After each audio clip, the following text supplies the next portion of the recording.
Announcements page. Yay, announcements. We don't have any Door of Eternity this month. So that's the thing. Actually, we don't have any Door of Eternity next month either. The next time we play Door of Eternity is going to be in December, probably. That said, next Kingdom of Darkness session is on the 22nd of this month, and then our next Baptized in Blood session is on the 25th of this month, October. That's it for the schedule. Now we're going to move on to the actual gameplay. Yay! Nope, this one. There we go. Found it.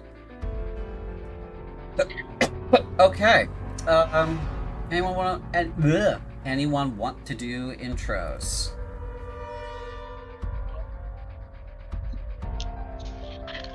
We will start with Spindleshanks.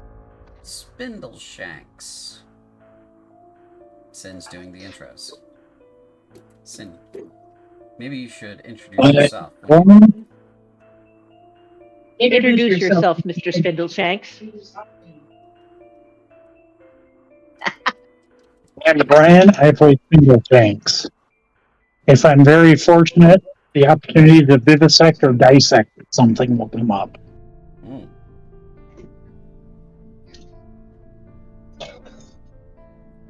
All right, next we have the absolutely delightful Crimson Darling.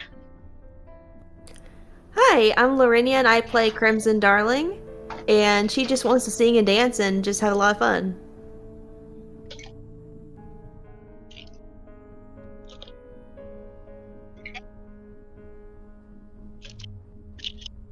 Is Theophania, Lady of Mystery.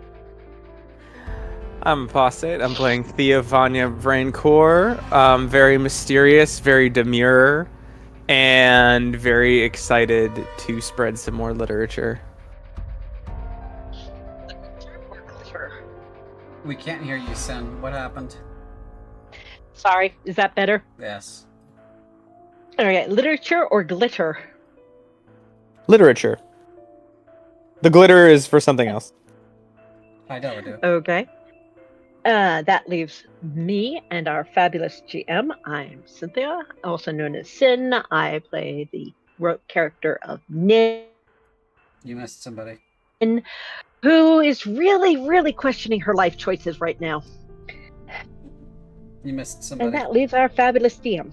Who did I miss? You missed Agna. Yeah, it's okay. Agna kind of wants to be forgotten about right now anyway. I'm sorry, Agna. I missed you. I apologize. It is Let all us hear good. about the fabulous Miss Agna and her reading. Yeah, I'm Dee. I am playing Agna, who is a cleric, and is starting to really regret all that Sunday school, as it were. Hi, Deli do. Okay. I am the fabulous GM. Yes, you are. That's me.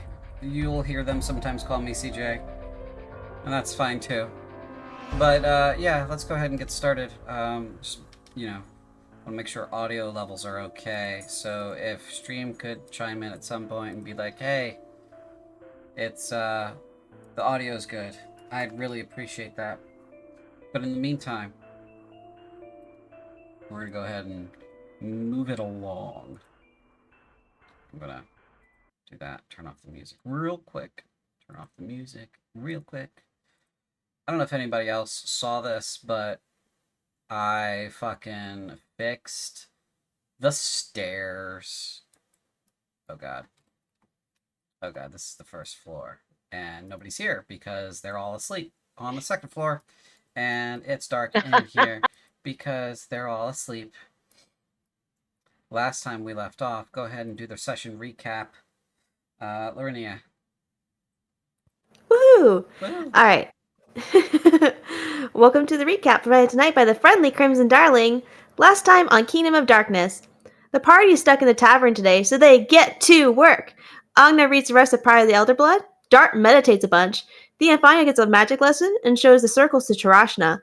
Then she talks to her patron and is revealed that the circles are a gateway. Of course, during all this, Crimson is trying to flirt with Ramia. Ramia offers to fund with Crimson later. Score! Theophania finds out about Dart's shadow stalker, and then Theophania shows the circle diagrams to Agna, which Agna quickly realizes what they are and asks Theophania where she got them from, to which Theophania indicates Spindleshanks. Of course it was him. With all of that out of the way, the party goes to rest for evening only to have strange dreams. Spindleshanks at first dreams of vampires, but then he dreams of the circles opening doorways to other planes. Nin dreams of fighting demons with her blood. In Darts, he is making deals with the shadow. Crimson has a nightmare of her band being turned into vampires. Agnes is confronted by a herald of her god and threatened that if she doesn't kill people who know about the circle, she'll get turned into books. Lastly, Theophania comes in contact with her patron again, who congratulates her for messing with Agna and gives her suggestions on how to continue. And that's the recap. What will happen next? Find out now on Kingdom of Darkness. Really have to I was gonna say spread my own literature about how masterful those dream sequences were, but we can move along. So it is fairly early in the morning. Each of you wake up with a start as your dreams expire. Fade away into nothing. And let me go ahead and toggle on the first floor so I can wake up Spindleshanks. Wow. There we go. And yeah, the scenery can only follow one floor at a time, but yeah, try not to do anything crazy while I'm looking on a different page. So anyway, let's go with this guy. No, I don't like that. I don't like that for this.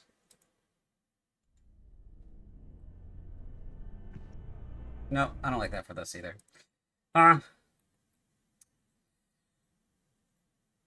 Yeah, let's just pick up the sound where we left off last time.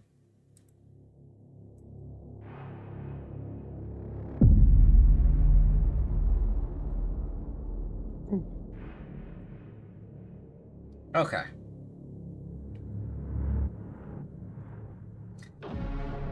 So you all wake up at the same time before dawn crests over the Darthax, before the sun rises, and before light.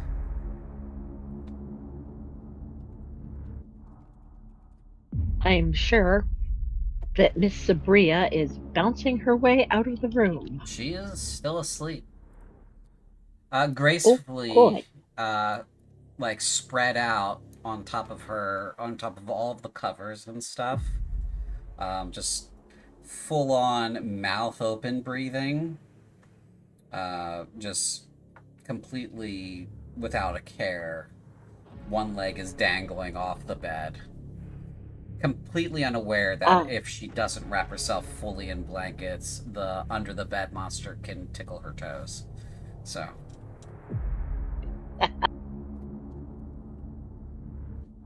Which actually would be a bad thing right now because she'd probably wake up screaming. Nin is going to attempt to tuck her. God bless whoever that was. That's me. Nin is going to attempt to tuck her back in and cover her up and do it without waking her up. Sure thing. If possible. You do so, and she just mumbles, pancakes.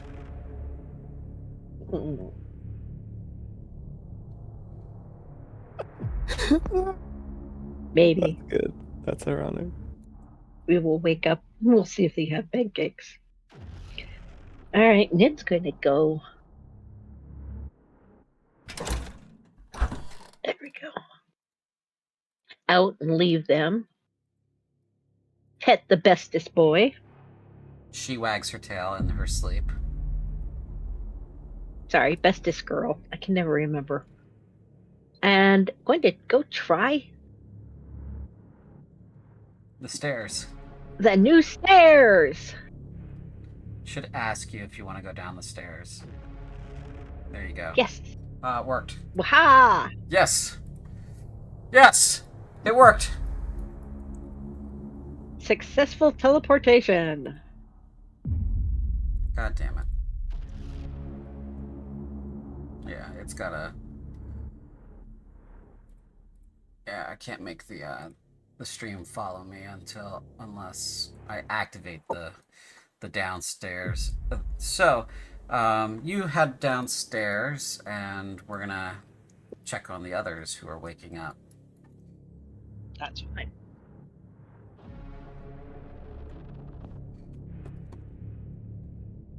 So, others who are waking up, Theophania, Crimson, and Agma, you're still in your beds, but you've all woken up at the same time. Theophania is like has completely sweat through all of her clothing and maybe one of her 2 blankets. Boy. She just makes a horrible little croaking sound, and that's the only indicator that she's awake because she otherwise has not moved. I think Agna has kind of similarly woke up in a cold sweat. And very kind of haphazardly starts to gather some of her things up and start to get dressed for the day. Okay. You all may roll long rests, by the way, if you have not already. Oh, yeah, that'll help. Definitely.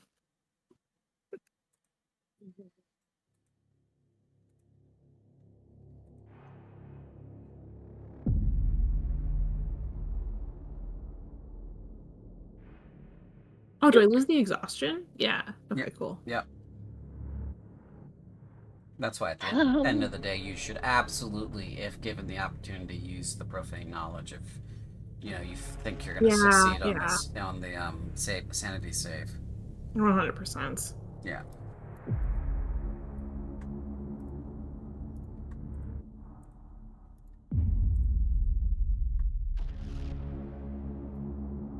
And I think once Agna's actually awake, she's actually gonna head out of here and poke her head into the other... Are there any other rooms up here that have a fireplace in them, CJ? There are several. One is always locked, this one over here. But these 2 have fireplaces. Okay, that's what... She peeks her head in, she sees that, and then she's gonna go head down and go grab breakfast. Okay.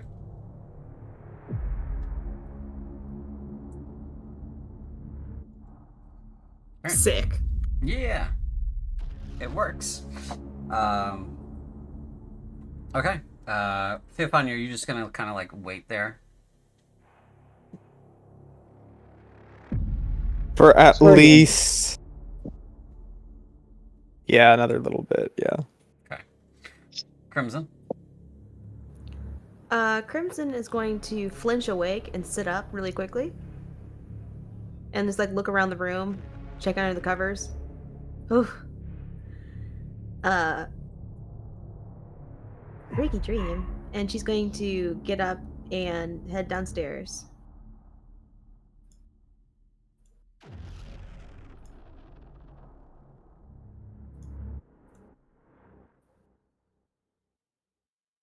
Alright, time to test out the stairs. How does this work? Oh, nice. Gasp. It The works. stairs are glorious. They are glorious. Alright, so Theophania, you wait a little bit. Once everyone is gone, but Sabria, do you do anything else, or are you just going to linger there for a minute? She's gonna linger there for a minute. Okay. And we will change the camera to the first floor, if you're alright with that. Sure. Give her. Okay. So, on the first floor, most of the folks here in the tavern are still asleep. Well, you do hear the sounds of cooking and the smell, and you do smell the aromas of breakfast being made in the kitchen, which is over here. Is Tarasha Nate in the is building? going- She does not appear to Oh. be. Shoot.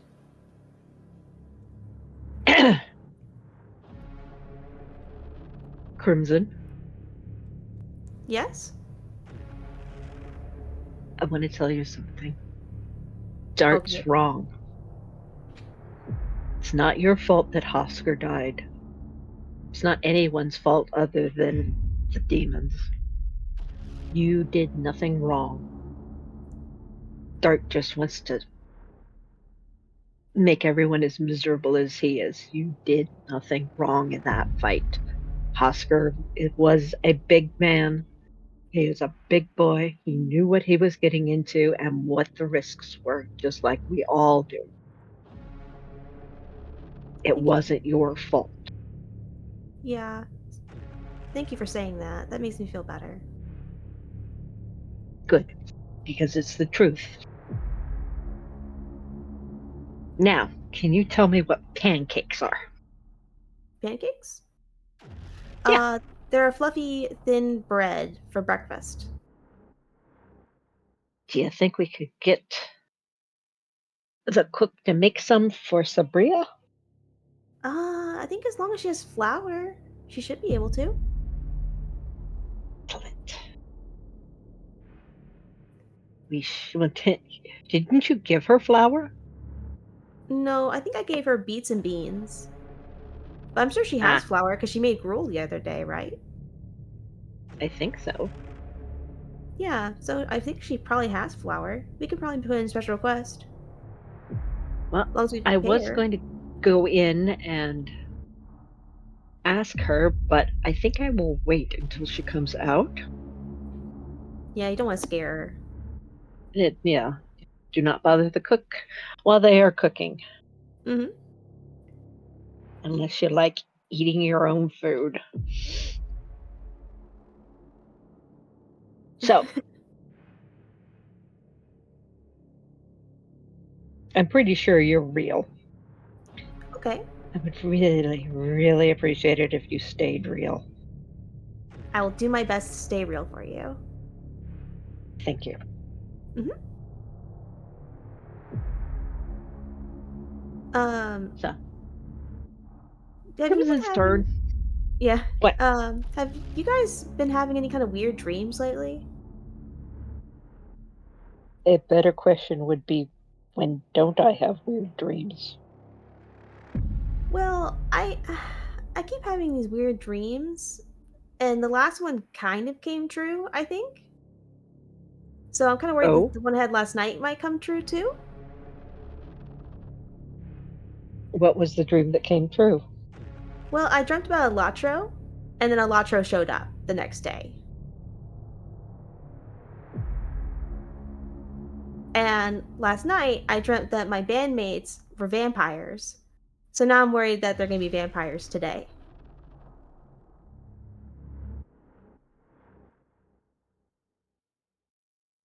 Do you think that's a possibility? I don't know. I mean, it just seemed kind of. It was just a really weird dream. It seemed kind of intense, almost. Um, I was gonna have Tarashna about it because she's an expert in elf stuff, but I think she left already. Tarash is one of the few things that I don't fear in this place. Mm. I'm sure she will come back. I hope so, because I was gonna ask her about it and see if that's a thing or not. I What? guess I could, yeah, Telling the future from your dreams? yeah. She seems really knowledgeable about magic stuff. Hmm, it's possible. Yeah, I hope it's not a thing. Well, we will find out one way or another. Hmm. However, if your bandmates do show up as vampires today, I promise I won't let them kill you. Okay, that would be good. Because then I wouldn't be real anymore. I'd be well, I would be real, but I'd be dead real.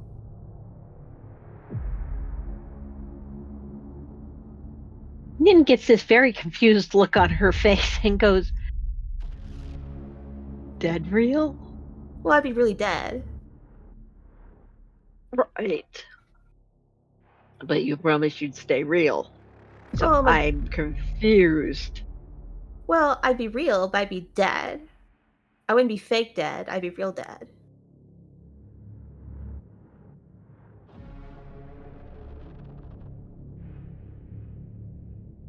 Crimson, it's too early for this, and I haven't had any tea.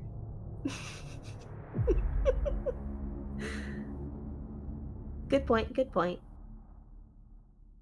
Uh. Nina's going to sit at the counter and try and figure out what the difference between fake dead and real dead is. Grim's gonna turn to Ramia. Mhm. How are you today, Ramia? You know, I'm fine. Nothing's Did you changed since yesterday. did you sleep at the bar last night? I didn't sleep last night. Oh, that's not good. It's fine, it's not a problem. Oh, okay. Is it like a you don't sleep at all kind of thing? It's that I do not need to. Oh, okay. And besides, your little guardian, and she gestures over at Dale, who is happily sleeping on the couch, fell asleep last night in the middle of his shift. It's a wonder you all aren't dead yet.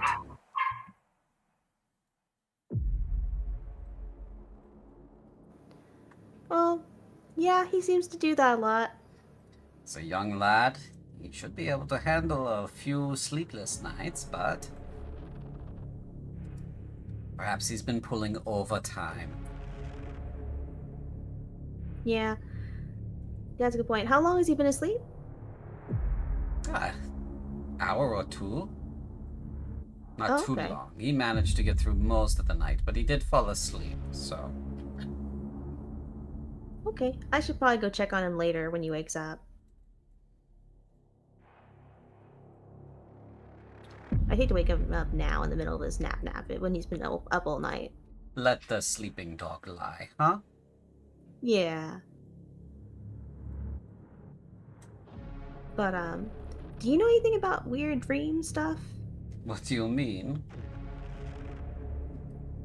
Uh so have you ever had like dreams that come true? All the time, yes. Oh. Is it because you're divine? It's fairly normal when you have a certain amount of magic in you.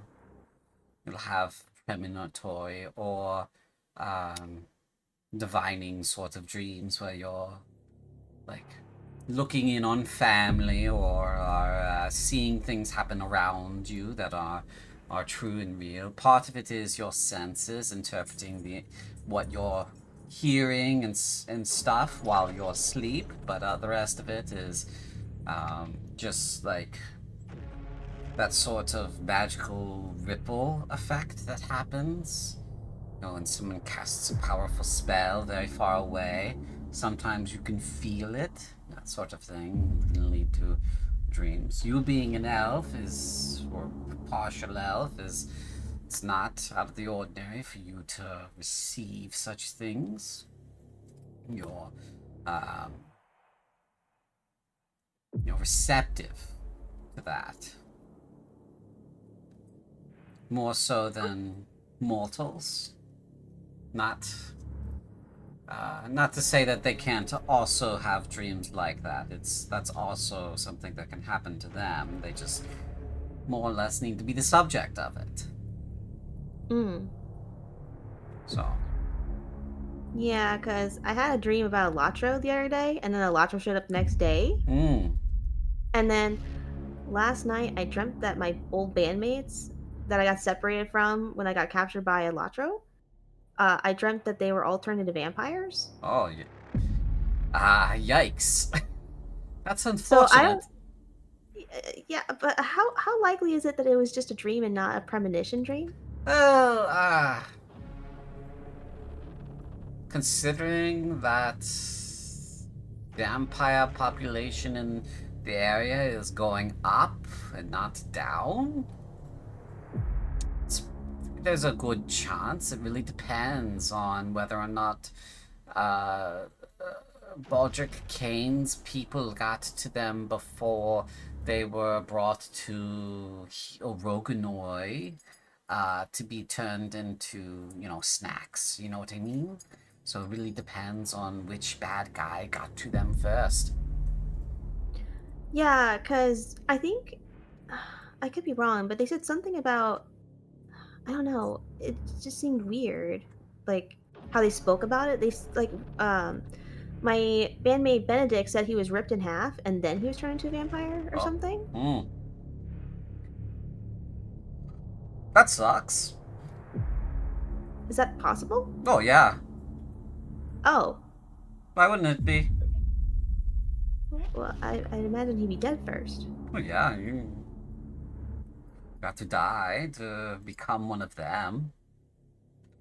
It's not... Um, It's not, part of the process, I suppose, is, your body, perishes and, becomes susceptible to the mutative changes that the blessing confers in that state, because it's a part of the requirement, and then the spirit is shoved back into the body very unceremoniously, bonded back to the body in that sort of fashion that does not erase that death.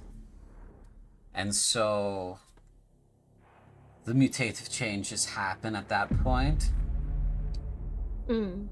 That is when that occurs. So they don't need to be intact for that to happen. You can, of course, if you're doing it to someone, I suppose you could just grab both pieces, put them together, and then put the soul back in the body. But seems like a lot of work to me. that does seem like a lot of work. You could always just get another one, but I'm not going to say it's impossible to spare your feelings, Crimson. I don't know, no offense, but I don't know if my bandmates would have wanted to become vampires in the first place. Well, it's... I don't take any offense to that. I'm not a monster like those things are. So... That's true. Yes, very different. So, it's fine. I mean, I don't take offense to that. Now, something to keep in mind, if your bandmates were turned into vampires, they will have a personality shift. Like I said before, they will have to adhere to rules. Those rules laid down by their sire, the creature, the monster that made them into vampires. That may be Baldric Kane, it may be some other vampire, and so they would have to follow whatever those rules are going upwards. So, Vampire A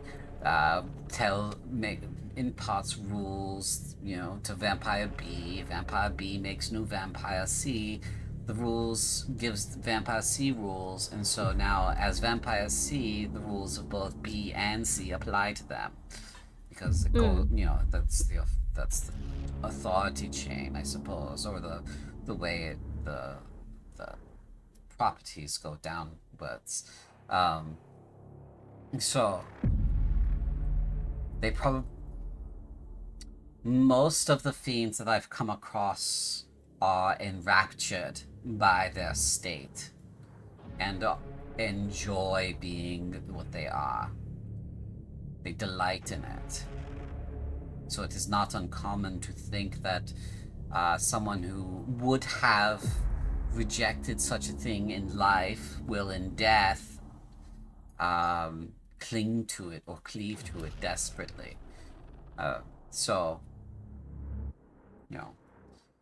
But to be sure for you, your friends, if they were turned into vampires, those people are gone. They are dead. They're gone forever. If they've been turned into vampires, they have been irreversibly changed. There's no saving them. They've become something else. Maybe something that looks like them, talks like them, thinks like them, may have emotional attachments like them, in which case they may come and seek you out in order to get you to join them. But they are changed. It's like, I don't know how often you come across this, probably not very, but you can resurrect someone from death to a normal life, but they are usually left changed by their experience, traumatic as it is, in the spectral realm. That's normal. Sometimes that trauma changes them forever, and they become someone else, become someone different. Still themselves, but someone different. They may become angry or may start hitting people, lashing out, unable to process their feelings anymore or articulate things because separated from their body for too long, they become detached and traumatized and unable to cope. It becomes very hard for them eventually. All of the ones that I've known have eventually killed themselves because they couldn't handle it anymore. It's bad. It's rough. It's terrible. But it's what happens. And those are the lucky ones. So, once someone has died, it is best to let them move on if you can. And if they can't move on, or if you bring them back, make sure you bring them back as soon as possible. The longer they are without their body, the longer they are there, the worse it will be for them in the long run. You do not do them any favors by bringing them back to life days later. So, undeath, like becoming a vampire, is much like that. It is a traumatizing experience on the body and the mind. Yeah, I imagine it would be. Okay. Well, thank you, Ramya. I'll keep all this in mind. If I end up seeing my bandmates as hopefully not as vampires, I'll let you know. And if I see them as vampires, I guess I'll also let you know. As well, we're supposed to begin our surgeons today, though I suppose we should definitely wait for breakfast and for everyone to be up and for the weather check this morning, so we'll see. I want to be going with you to, where is it, the barracks you were going to? I was going to go pick up the little princess's crown, I think was my job, so. Yes, I believe so.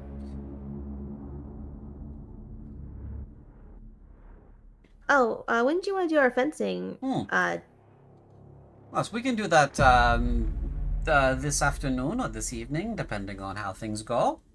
Okay. If you guys are done early with your little sojourn over to the Garrison, I think is the word actually. I shouldn't be too long over at the castle. I can fly and it won't take too long. So we'll probably afternoon should be fine. If the weather's good. If not, what's a day, right? Right. So.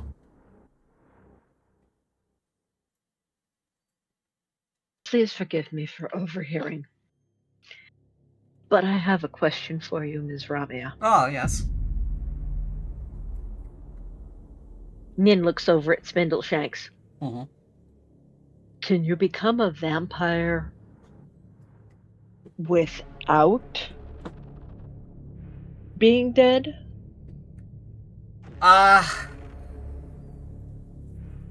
No. Unless you're myself, or one of my sisters.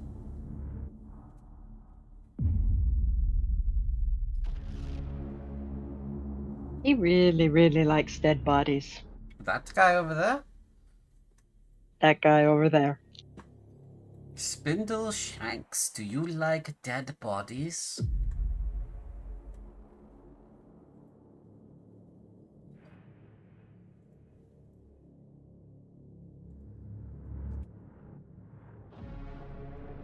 I like to dissect them. Pursuit of knowledge, yes? Yes. Hmm.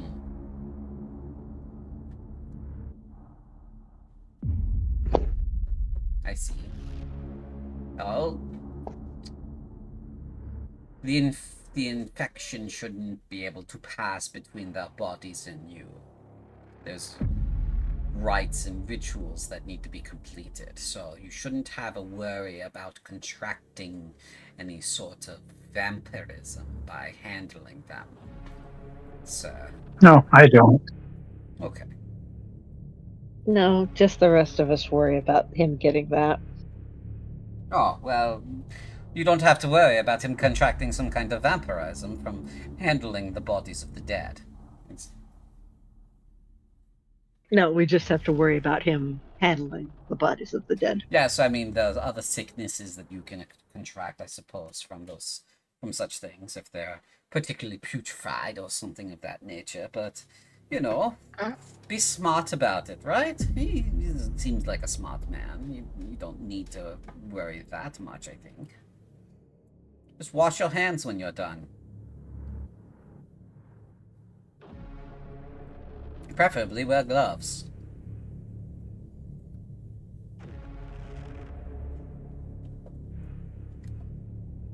Sorry, all I can think of is Alfred Lester.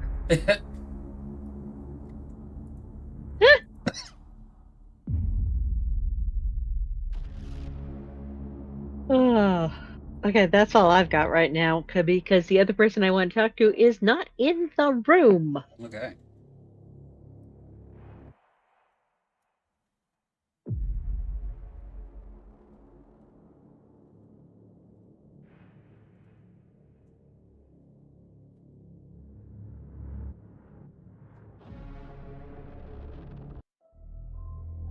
Oh, come on, people. We've No, got no, time no. and a room full of NPCs. No. I just wanted to make sure if Crimson or I just didn't want to cut into the scene if they had stuff.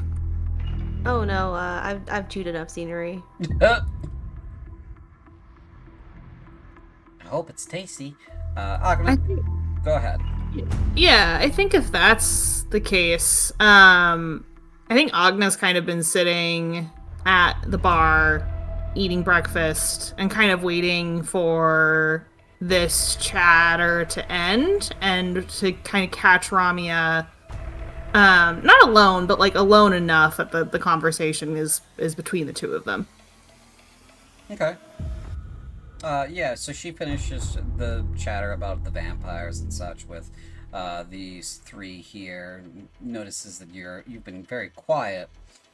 It says, "Did you want to talk to me about something, Agna?" I have something to show you, I think. Okay. And she'll take out the book that she stole from Hosker and kind of set it down on the table in front of her, with her notes that she took of the translation tucked inside, and she kind of puts both hands on top of the book. And she goes, "This is, as far as I can tell, a very early edition, if not the earliest edition, of Pride of the Elder Blood." She raises her eyebrows at that and looks at it and waits for you to move your hands. Have you seen it before?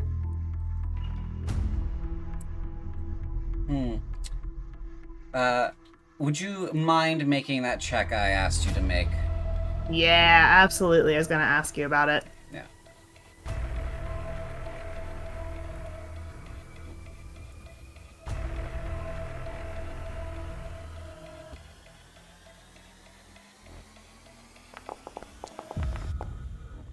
Son of a bitch. Oh, that's not too bad. No, that's not bad at all. She looks at you and with kind of a knowing twinkle in her eye, she goes, "You can't read one of the stanzas. It's all..." I thought that was odd. Yeah, It's all mixed up for you, isn't it? it is. Can you tell me why? She looks like she's saying words at you, but there's no sound. Catch any of that? Agna shakes her head. Oh, interesting. Okay. Yes, I do know why that is, but I can't tell you. Unfortunately, obviously, as I just tried.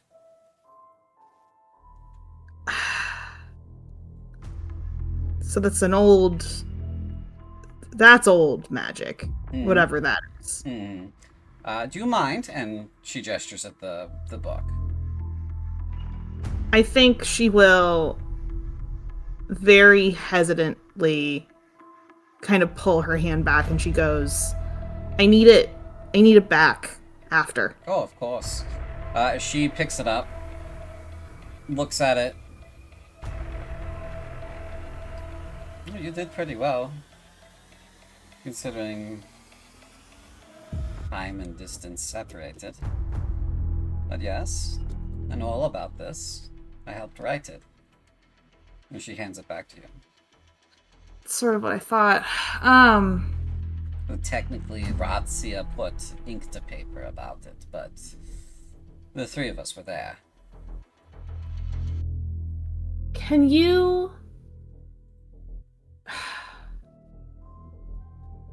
There's a line in here about, or a couple of lines, I guess, even, around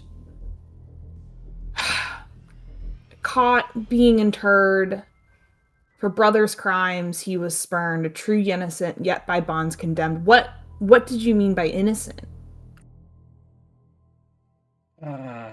So at the time of his passing, he had not done anything that would have condemned him to any fate in particular. When we're talking about the original crimes of the gods, we're mostly talking about something Nehemoth did in cahoots with Rael.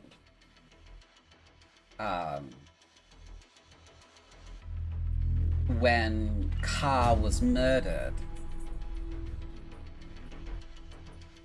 Nehemoth brought him back to life using powers that were incomplete, unable, outside of his purview, for example. These are things that belong to fate and fate alone. Stolen power like that is corrupting, but Nehemoth was brought into the core to start with. Some children are just monstrous from the beginning. And while it seems harsh, you have to prevent them from having a controlling hand in anything as much as possible and prevent them from doing any damage. Unfortunately, Nehemoth was also Hadasul's favored son, and so received the full free reign over things, as it were. You can imagine the egomania that goes with that. And so, when Nehemoth concocted his little plan to rule this universe on his own, because he thinks it belongs to him and him alone, he included Rael. Rael killed Ka. And then Nehemoth brought Ka back. And that was the crime that they all were condemned for, the murder and the revivification of Ka. Ka came back broken. And sort of the in-between. He was undead, as we would say. His spirit was still with fate, and his body had been reanimated. The full powers and knowledge of a god. And it took a while for him to succumb to madness. But like his brothers and his sisters and all of the gods of that generation, Nehemeth's vile poison infiltrated all of them and corrupted them all to the core. It took time, but it happened. And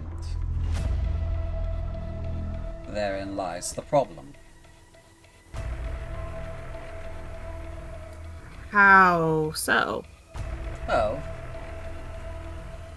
Karl being innocent and being punished for it is enough of a reason for a rational mind to say, well, he is owed something in reparation, right? If you were punished and you didn't do anything to earn such a punishment, you would buck against that punishment. Naharusul is a very stern father. He did not take lightly this thing, and he punished all of them equally, but not as his own idea.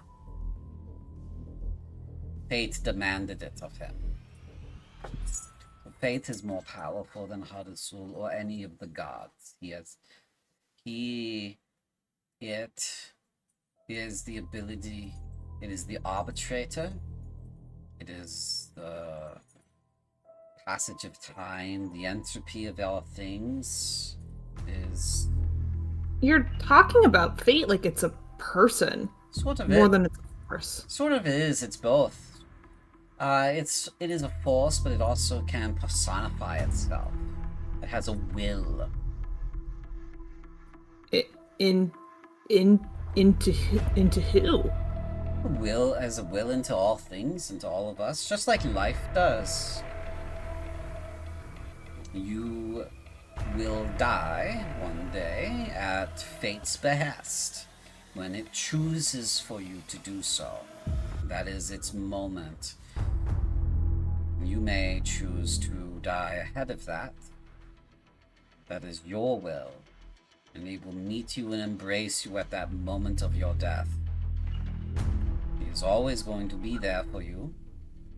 The Dark Elves believe this as well. This is part of their core religion, where one's death is in one's own hands, and an honorable passing will earn you a strong embrace and a place in his palace on Titanicus, his throne.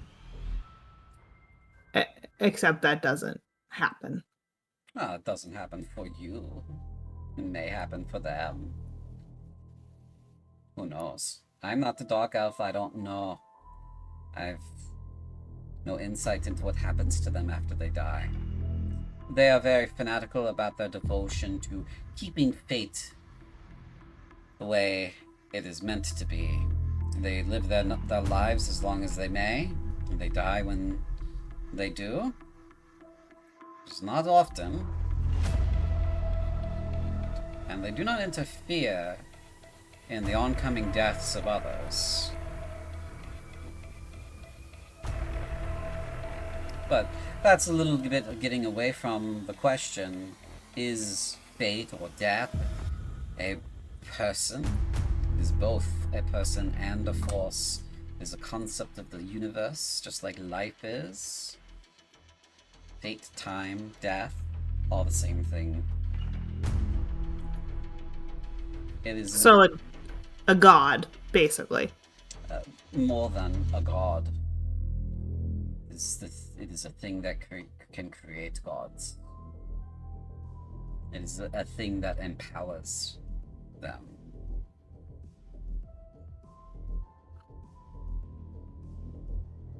I think she sighs and kind of taps on another one of the stanzas that she translated, and she goes, all of that, so you stumbling upon familial crypt, you found you saw Ka die. Am I reading this right? We saw him in state of death. Yes. Consider a dream, right? Where you are. The way I remember it happening is we went into the forest near our home, went to a familial crypt that is on our land, and proceeded inside it. We passed into his realm there, deep in those mausoleums, in that crypt, deep in those resting places. We found a chamber where he was bound,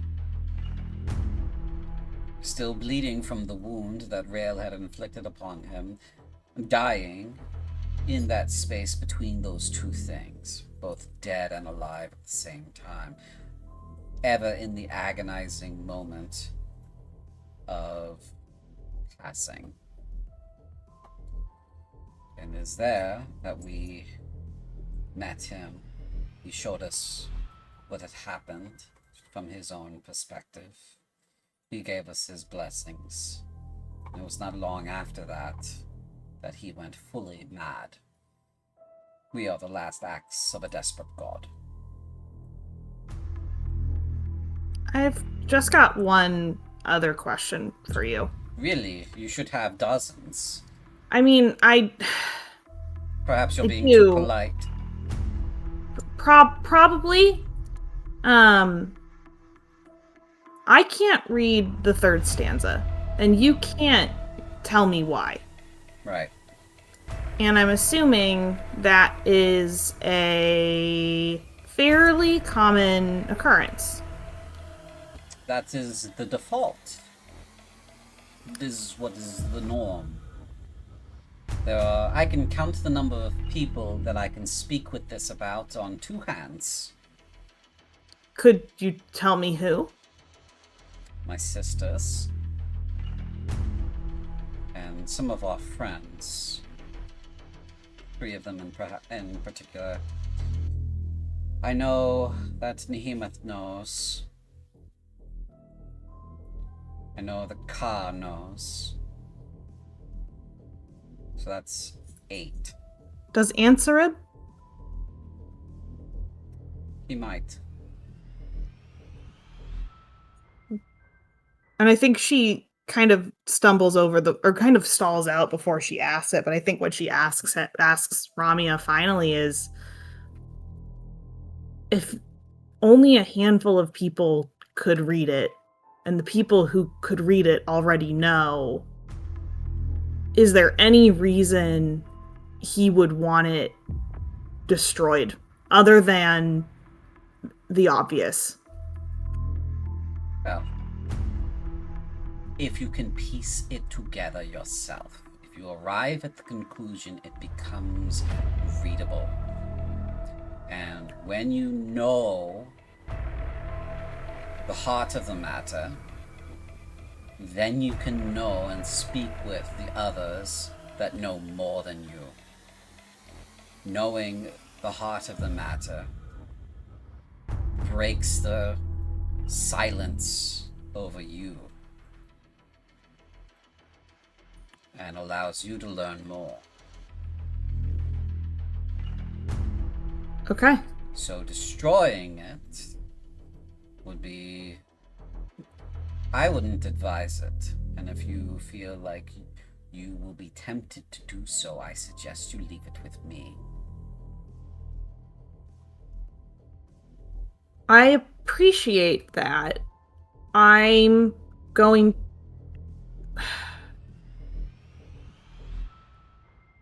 I don't know you.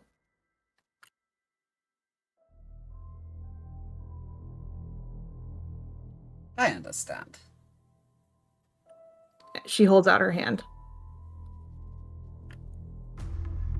She puts the book back in your hand and says, "Be careful, Agna." Agna nods, and she's actually gonna head back upstairs, and she is going to go wake up Theophania. Okay.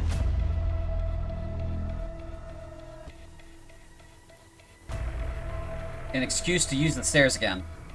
Yes. See, we're all stair maxing today. How delightful. Theophania, are you still? Yep. Okay. Anything on this floor, on this first floor still, or can the camera go upstairs? Go right ahead. Camera upstairs? Okay. Oh. She's gonna head on over to Theophania's bedside and very kind of just to see if she's awake, what she's doing. Wait. Is the child still in here? Yeah, she's still asleep. Oh, God. Oh, okay. Are you good? Yeah. What state is Theophania in? Pure, unadulterated dishevelment. I think Agna a little warily kind of clears her throat and goes, "Can I speak with you a moment?" Huh. Hold on, checking your dishevelment stat. Yes, it's at 100. Yeah, you're good. Yeah, like I'm talking greased up sweat hair. It's in weird directions. Her eyes are like all wild. She's not. She's in the sauce.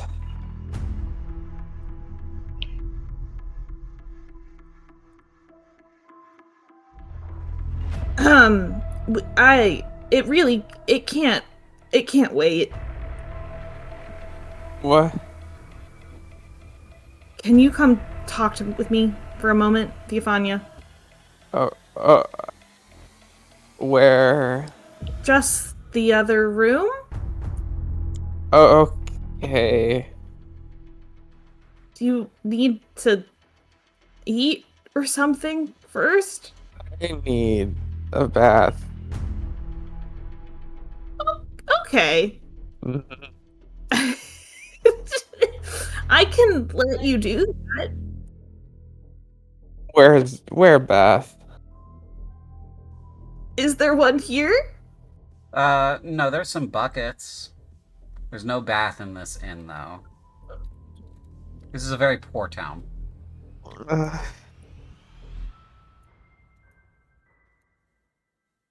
I can roll you around in the snow, I guess?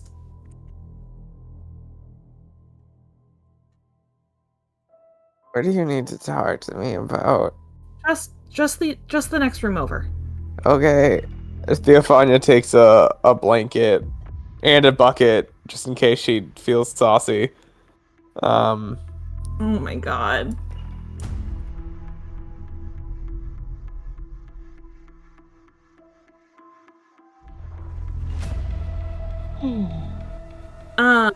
Agna will shut the door behind us. Okay. And I think she sort of puts both hands on Theophania's shoulders. That's a lot of Theophania's a little sticky. That's a lot of contact. I need you to listen. Okay. When we talked yesterday, you told me about the gateway or the rooms or the map or whatever you want to call it that Spindleshanks showed you. Have you shown that to anyone else but the two of us? Maybe. This is... Who? Why?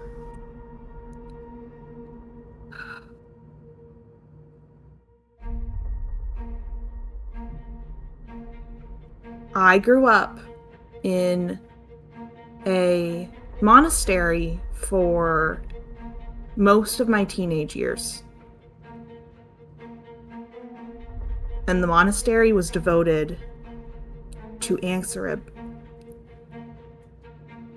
Oh, no.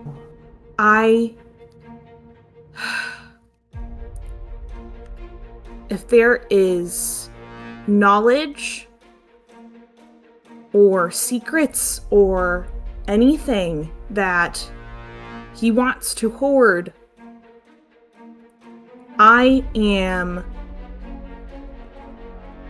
duty bound to get rid of it. Do you understand? No. We need to scrub that gate out of our heads. Wait, hold on a minute. Hold on a moment. Or No, wait. Alright, okay. You know, I'm sorry, I just can't,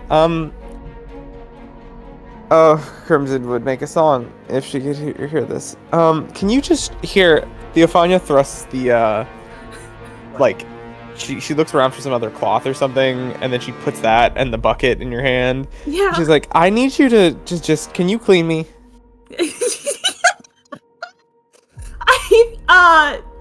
I think she is so taken aback by the request that she just goes, sure? Look, I know you're saying important things, but they're simply just sliding right off my head. I feel disgusting. You want me to fucking sponge bath you right now? Yes. Yeah! There's a spot that I haven't been able to reach since I was thrown in prison, and now I can feel the spot. Yeah. Yeah, I think Agna, yeah,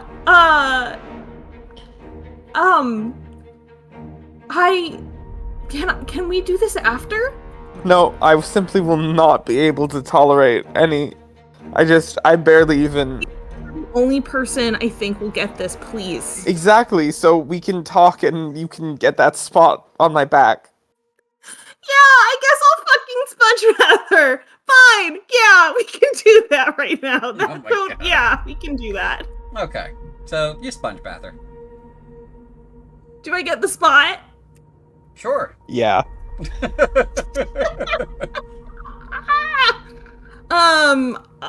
I think to, like, this is not computing with her. Like, this is all I think on a little bit of autopilot, and I think it is a scrub down in that she is rushing Theophania. Theophania shivers a little bit, but she's like, go slower. She does not. Does she feel any better when she's done? She feels a little bit better. Theophania looks to have sweat about like a third of her body weight out, judging just by the mess, so that's... What did you do last night? You wouldn't believe me. Anyway, There wasn't much of her to begin with, and a third of it's gone. Yeah.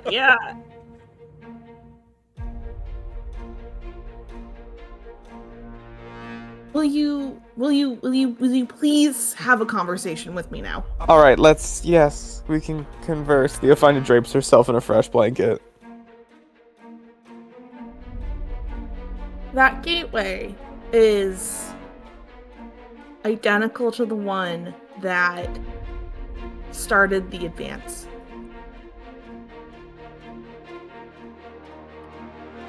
And I shudder to imagine what happens if somebody like fucking Spindleshanks makes it over the wall into Cruinth with it. Right, so let's stop that if we're gonna actually talk. Stop what? Pretending you give a shit about any of that. That doesn't matter. That's immaterial. You don't care. You were raised in a monastery. Devoted to the worship of one of them. So let's just please. I don't want to. Oh, okay. You want me to say that I'll have my skin stripped from the muscle and turned into a book or a parchment, or would that make you feel better about That'd be honest. Yes. Okay. Well, that is in fact what I am trying to avoid. Right. So you're trying to save your own skin. Otherwise, it'll end up as a book. Do I have that right? Yes. That's good. I'm sorry about your skin. So you kept saying something very interesting. You said we need to scrub this from our minds. It's not safe to have it. Right, and the interesting thing I found there was the we part of that. You have it because it was passed to you.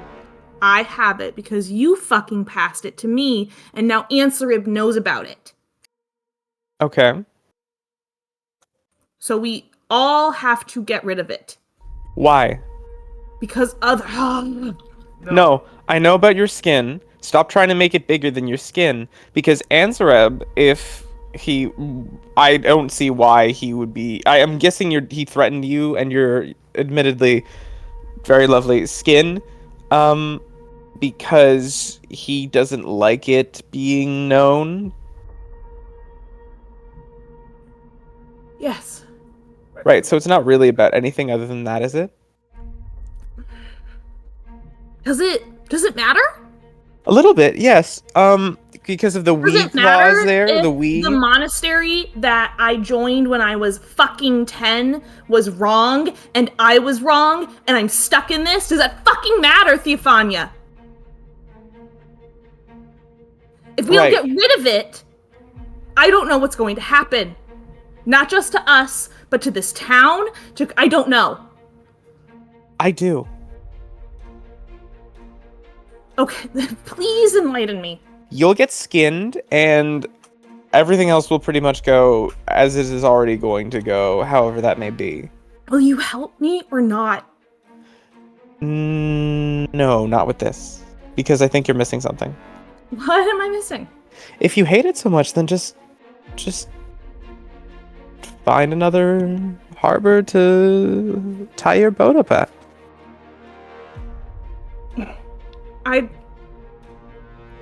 You know it's not that simple. I know that there are a lot of people who like to make it out to be not that simple, and I know it benefits some person who creates monasteries to raise teenagers in. It benefits him to make you believe that it's not that simple, but I think it might be a little more simple than you're making it out to be.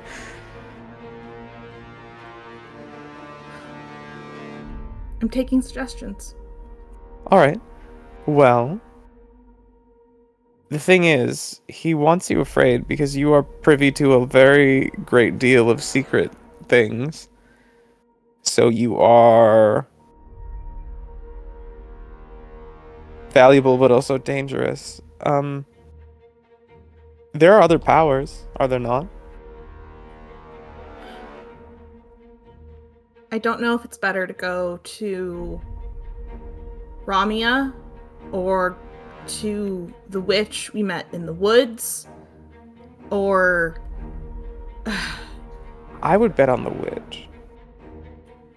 I think that's where I need to go. And I think Yes, there you go. Look. I need to go today. Okay. Okay. And she's gonna take the book out of her robe. And I think she's going to go, I can't have another dream like that, I don't think. Okay, so today. So I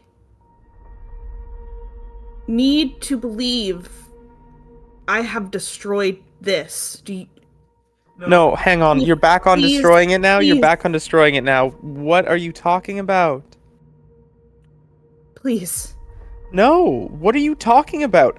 Forget that dusty old philanderer and his monasteries and his teenagers, and just go to the witch. I think she's gonna look at Theophania, and she's gonna look at the fireplace in this room.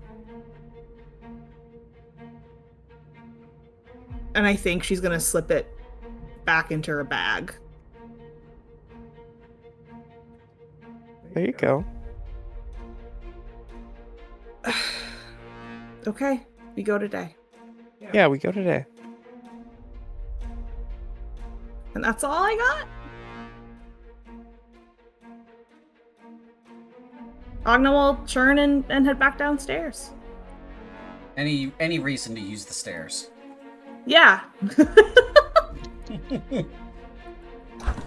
Hey, you made a new toy. We're gonna play with it. I fixed a toy that I had somehow broken. They gave us a new toy. We're playing with it. We're simple creatures. The jokes you could make. Sabria runs out, goes runs around Muffin, goes downstairs.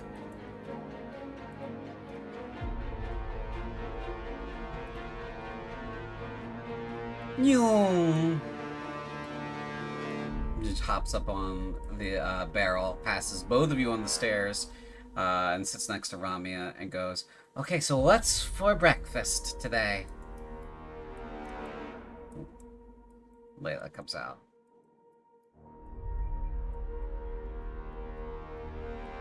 Begins to serve actual breakfast as opposed to bar peanuts and snacks.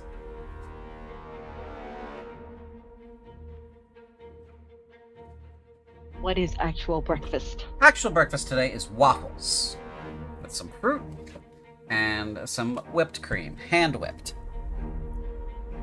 Oh dear God. And a side of eggs. And Sabria looks at her plate and goes, "I guess waffles are okay."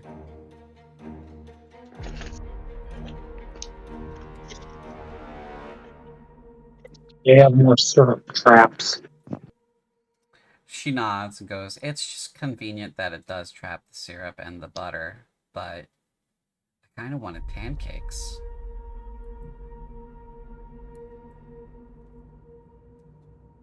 And Layla looks at her, and Sabria looks at her. They look back at each other. They look at her plate and look at each other again. And Layla goes, "I'm gonna make you some pancakes." And she goes back in the kitchen.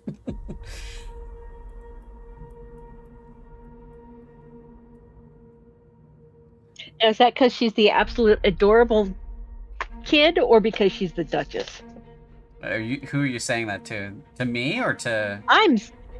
To me, to you. Okay, well, probably a little bit of both.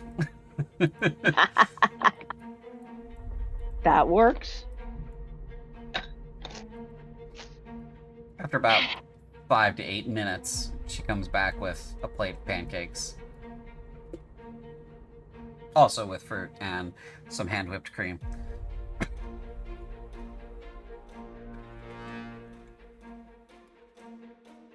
Okay. Where was that when we were eating gruel? The hand whipped cream?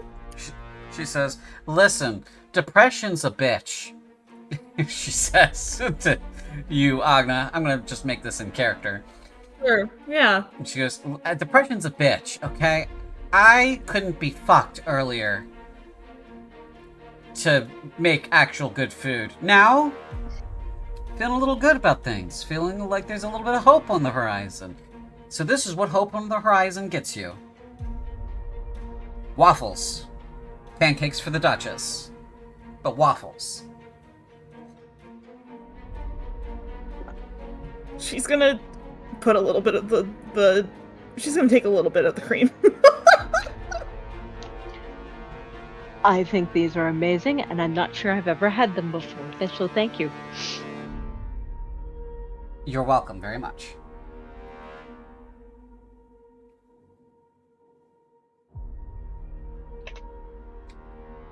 She goes, "Now, I hope you all, I hope you guys are going to have a productive day and nobody gets hurt and everybody comes back in one piece and we continue to have hope on the table for a while. So, yeah, that's my piece." It is a good piece. Which also begs the question of where we're going after we're all set up. Ramia says, "My understanding was you all were going to the Garrison or something, and then doing a thing there to get some kind of contraption, and then I was going to go and get this little princess her crown." And Sabria, she pats Sabria on the head, and Sabria's like, She's eating her pancake. Do I hear a dart Yes, there's coming a dart. down the stairs? Yeah, we're here. You may find yourself on the second floor of this place. I will go ahead and activate the scene for you so that you can experience the stairs which have been fixed and everyone else is enjoying. So you wake up a little later than everybody else for whatever reason.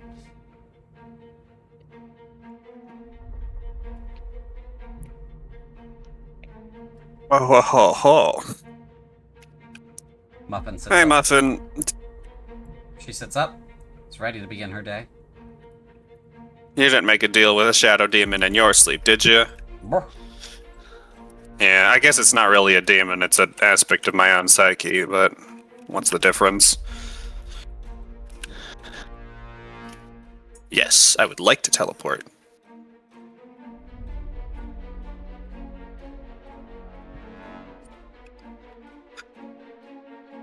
Bam, since when did they put a teleportation circle in the stairs?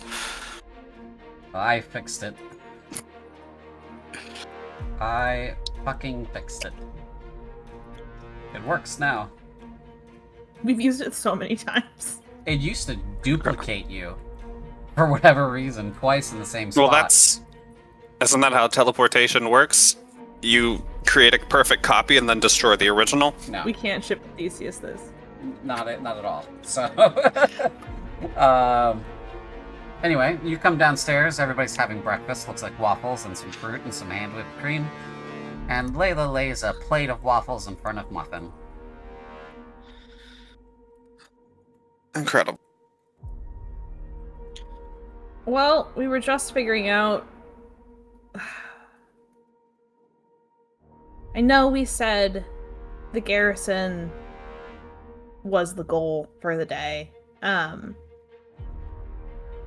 How far is the witch's hut from here? Like, how long would it take for a trip here and back? Hour? There and back, sorry. Oh, there and back? 2 hours? I guess the question then for the group is when were we hoping to step out? Presumably before it got too late in the day, knowing that these things are more powerful at night. Yeah, did Agna and or Theophania bring up going to see the witch? Agna brought it up to Theophania. She is now trying to figure out how to wheedle it through the group. So the witch thing is like, that's common knowledge that the group has been informed of the witch? Yeah, Dart and Agna told the group. There was a about that. witch and did? she's very spooky. Yes, that was Yeah, the yeah. first report we said. That we didn't say what, like we said she's a witch. She might be the daughter of a deity. Very powerful, very tricksy, loves making deals. Not sure what to make of it. I think we should go see the witch. Why? Well, only two of us. We had a previous- plan last night. But only previously 2 of us got to meet her, and if she's a powerful witch, then maybe we can take advantage of her magical knowledge and wisdom to foresee the plan. He did say she'd be available in a couple days, and I guess it has been a couple days. Noon is going to stand there and blink at Theo, going, "You're making sense. This is weird. I don't like it." I also think Theophania is making sense, and that we should. The witch sounds Oh, prudent. I'm inside checking the fuck out of that. Okay. You're allowed, yeah.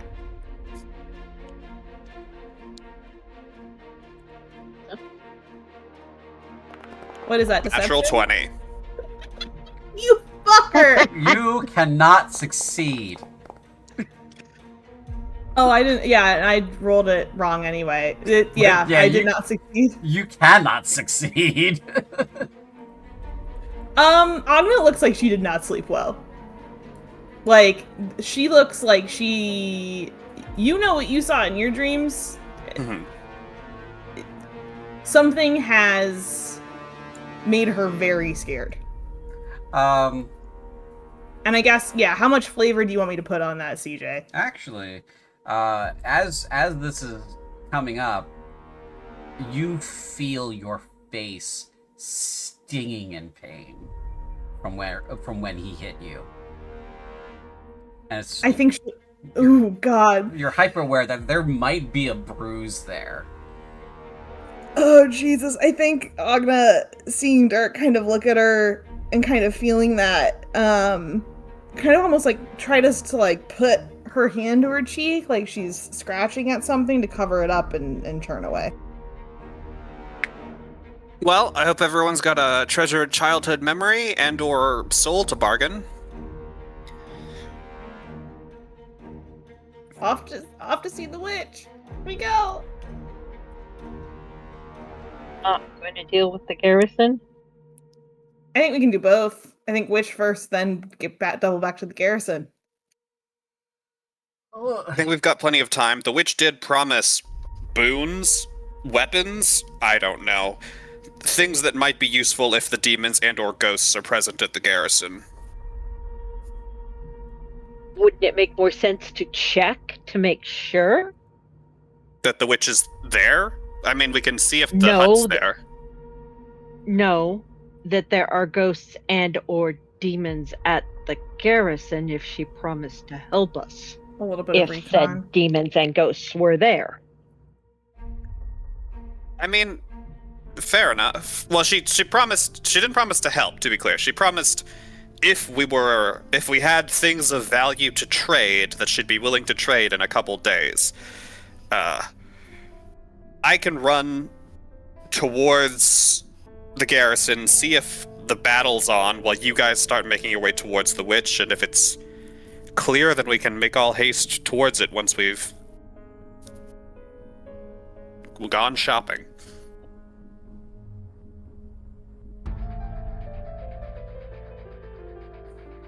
Makes sense to me. Okay. Nin is thoroughly confused by what's going on, but okay. All right, Muffin, stay with the group. I'll just start running, check it out, and report back. Okay, so you're leaving the tavern on your own, right? Yes. What if we all, like, headed to the edge of town? That way you didn't have to double back so far. Fair enough. Yeah, so let's all leave together, and then we'll kind of wait where the crossroads are, and wait for you to double back. Okay. So the group will move to here.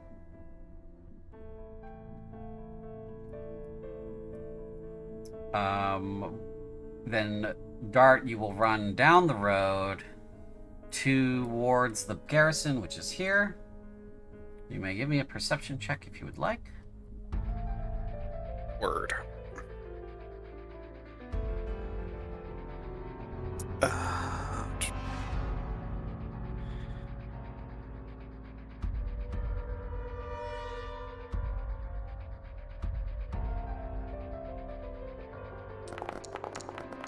That's a 13. It's quiet. You don't see any signs of battle over the building, and you don't hear anything from the road. Mm-hmm. All right. Dart will start heading back. Dart, you arrive with the rest of the group. Looks quiet for now. Let's make all haste, and hopefully we can still catch the place empty. Okay. Let's Plan. Hooray. All right. You guys begin to pass by Tarajana's shop.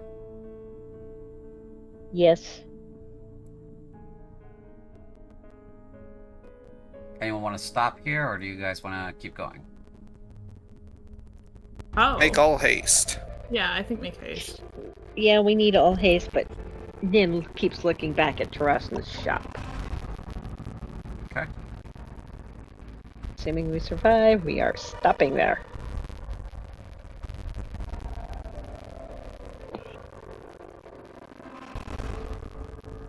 Okay, you arrive at the witch's hut. As described before, is a building's not really the right word. It is more of a gnarled, house-shaped sort of collection of roots and bushes and such. You did not see it until you got very close to it. And the threshold appears to be open for you. Quick heads up, everybody. If you have intensely personal secrets that you don't want shared, don't attract her attention. Yeah, that's probably that's a good that's a good heads up.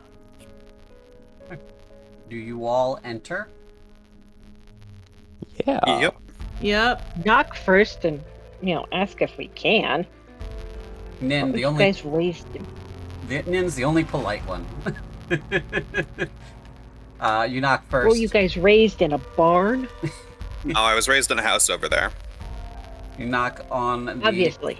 threshold, Nin, and there appears to be no reply, but there is sort of a sense of welcoming that comes over you.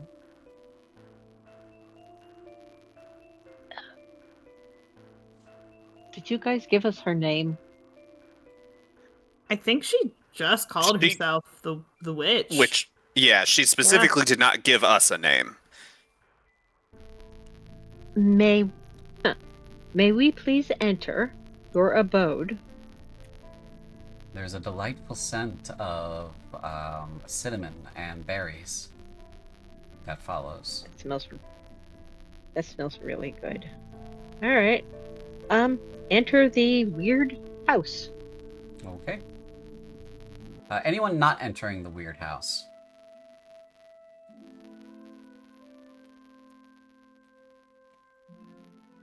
I don't have secrets. I'm gonna throttle you. Okay.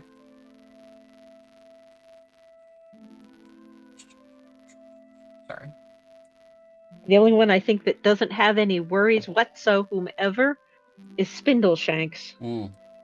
Spindleshanks, do you enter the house? And he wants to meet a witch. Okay. So you all enter the house, and as before, you see a glade. You hear a voice calling to you, like a series of wooden pipe instruments. You hear the chirping of birds and the hum of dragonflies. Trees surrounding you whisper through their leaves with a gentle breeze that is warm. At their center is this small pool with a tall and gnarled tree on the other side of it, and you stand at the edge of the water. And the voice says, as before, "Shoes off if you're going to step into the water. Mortals again, how delightful." And this woman is floating above the water. She's that strange hue of a muted gray-green. Her ears are pointed like that of an elf. And she's wearing a very desperately thin white frock, clasped with gold, which leaves nothing to the imagination. Her long hair is entangled with holly bearing fruit, and her hands and feet are a darker forest green, which fades into the lightness of the rest of her skin, closer to her shoulder and knee. There's a scent of the morning forest in the air about her, and she floats that foot or so above the water as if lying on her stomach, kicking bare legs like a child does. Finn punches Agna really hard on the shoulder and say, "You didn't tell us how to enter." Please forgive our rudeness. We're not in the water. No, we're not in the No, water but yet. yeah, we're not I in would the water love to yet. go in the water. I want to be in that water so badly. Yeah, please forgive our rudeness. We weren't told the proper customs. Your rudeness is forgiven. Thank you. Instead Oh, of getting no. an Do you entirely want us to enter the water? Sorry, go ahead. I think Spindleshanks is getting an entirely dispassionate eyeful. Hmm. More like I wonder if her anatomy is the same as everyone else's.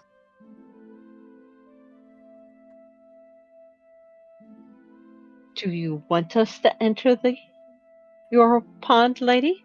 Only if you want to, but you must take your shoes off first. And you need some of this. And she points at Theophania for a second and then waves her hand, and a magical wisp overcomes you, Theophania, and you feel cleaner than you've ever felt in your entire life. Oh, thank you. She starts to cry. Shoes, boots off. Yep, shoes off. On time. Did you all come to enjoy the pond water? I think we came to ask for a couple of favors.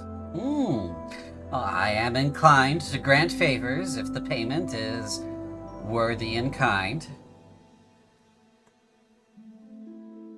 There's Well- a... Oh, go ahead. No, go right ahead.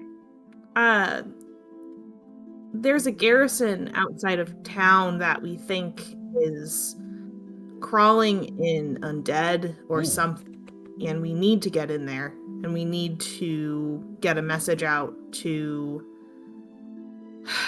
the military in Healthcorth, and we think we're going to meet some pretty major resistance. The last time we were here, you said that you could provide us with boons or weapons. That's what the group needs. Blessings on your weapons, so that they may strike true and wound deeply creatures that are of supernatural or infernal or heavenly origin. Yes, I can do that.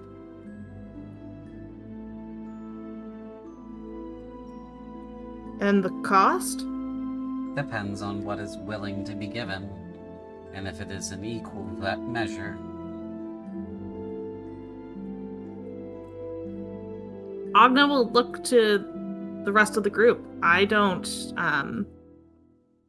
fight with steel in hand, so it's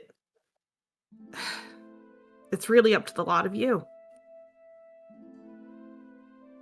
Can you put the enchantment on fists? She regards you and says, I can bless you.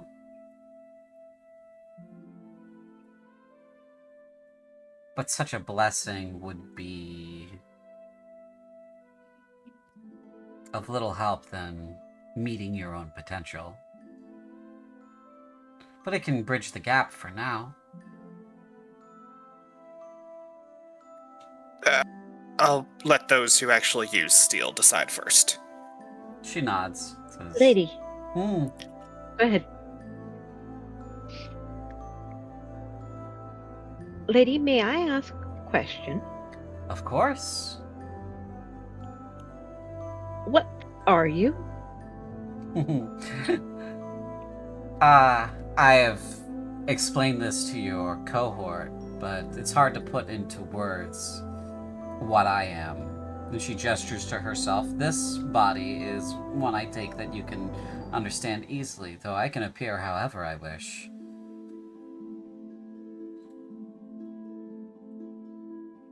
I'm You a god lady or a spirit? I'm the wind of the glade, the root of the earth, the stars and the rain. I am my mother and father's firstborn.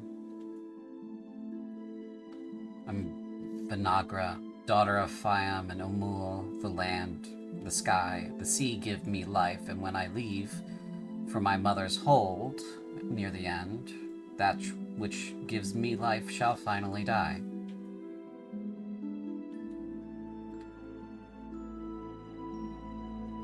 Did any of that make any sense to Nin?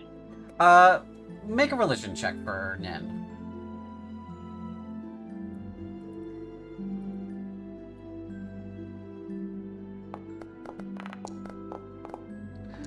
I think Nin understands her as a guardian nature spirit, or like a kami of nature overall, and sort of sees her as some kind of like, maybe not deity specific, but definitely something close to that. Maybe like a demigod. Okay. Thank you, lady, for your answer.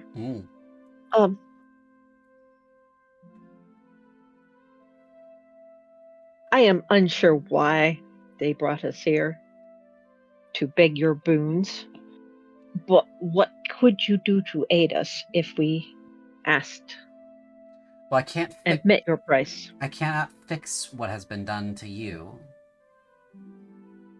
That has become part of your nature. And so, that is something that you will have to live with and grow into. It is not a curse. It is an augmentation. It is magic, and it's part of you.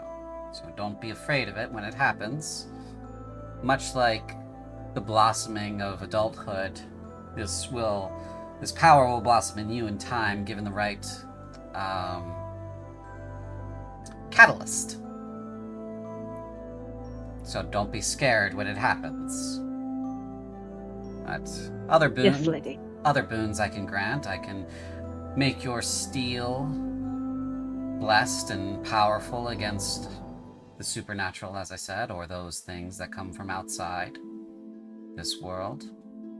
Those things that do not belong of this world, or those things that are resistant to the mundane.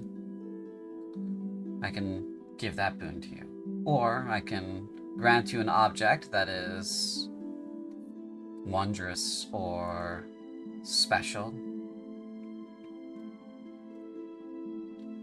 Something that is useful in its way.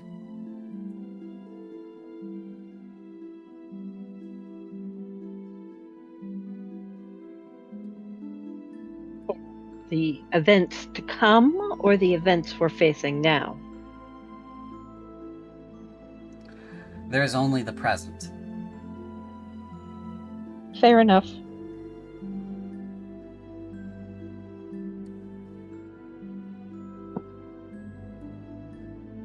So what do you want for such boons? Well, what boon in specific do you wish for?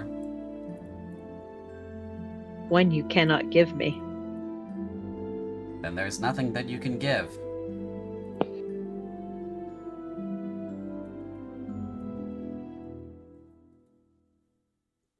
May I think on it while the others trade? Of course.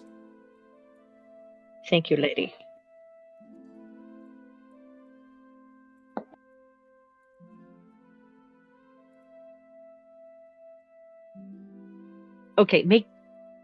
Okay, guys, do not make me sing Tom Lear. No. Everybody's thinking. Who would like to trade with Vanagra first? Or next?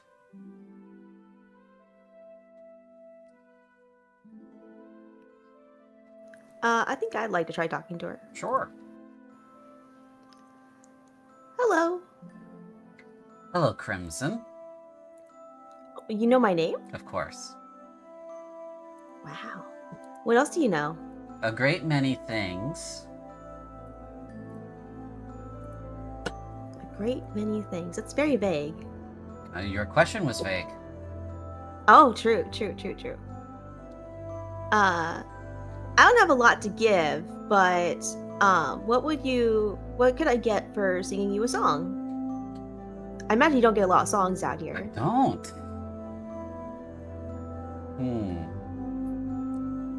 If I could bottle a song and keep it with me, I would grant you a boon to your magic power. What does that mean? I could make it stronger.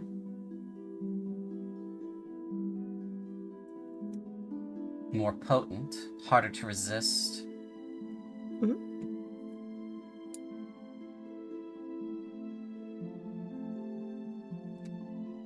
Okay.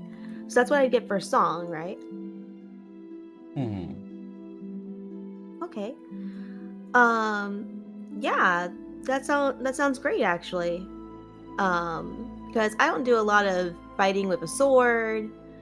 The only other thing I would want would potentially be maybe having better armor, but I think magic, that would definitely help me a lot. She nods. What kind of song do you want to hear?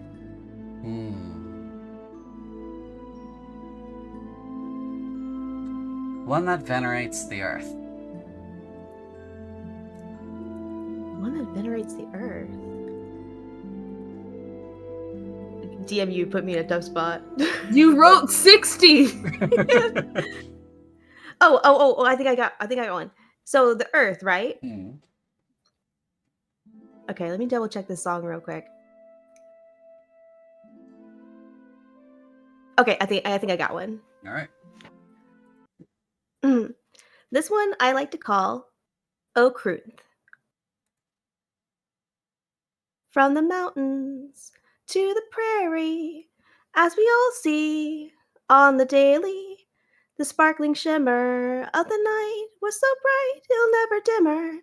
O Kruth, sacred majesty, O Kruth, favored dynasty, never waver in your splendor, O Kruth.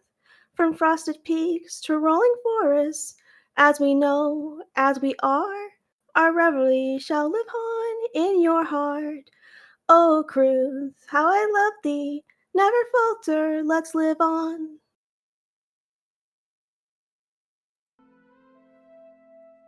As you finish singing, you can make a performance check. And as you finish singing the song, the words have left you forever. Oh. And in her hand, a swirl of vibrating air comes together. A glass encases it, and she says, "Thank you." And that's normal, right? Yeah, the normal roll.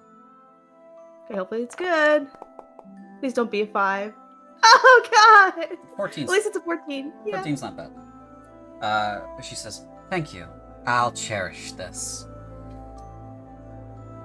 And no Perfect. one else remembers this song. You know it happened, but the song is gone from your memory, and it exists in her very hand now as something tangible. And as she does a sleight of trick with her hand, it disappears from view. And your magic increases in power. Your spell DC and attack mod increased by 1. Oh, okay. Let's see. How do I see what? Did you already edit it, or? I will edit that in. Okay. Do not worry. Okay. Where is my spell to see anyway? It's 15. Yeah. So don't worry, I'll fix that. Okay. Cool. Sweet. I guess if I sing her more songs, I can get more powerful. You don't get that sense. Okay. That's good. Thank you so much. She nods. Hope you enjoy the song. I will. She opens the bottle for a second, it appearing in her hand, and your voice comes out singing the song, and then she bottles it again. Nice.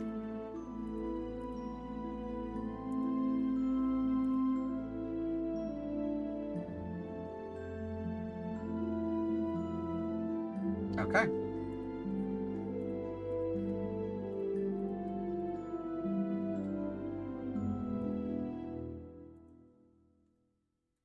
I think Go ahead. if no one else is jumping to it, Agna, who is getting a little impatient and a little squirrely, and is also rapidly starting to realize that she's not going to be able to do this in a private setting, kind of steps forward and clears her throat and says, I made a deal a long time ago, and I think you know the deal because you mentioned it last I was here, and I'm having second thoughts. And I think I would do just about anything, actually, to swear allegiance elsewhere. And that's the boon I'm looking for. She looks at you sternly and says, "You are asking much of me." I know.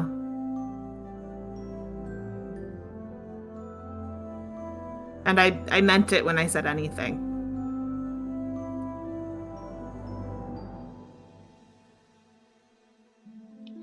She, for a moment, stands upright and is no longer behaving as if a child does. And you can feel the crushing pressure of her presence. Oh, yikes. Yeah. And everyone sort of feels this crushing weight as she stands and says,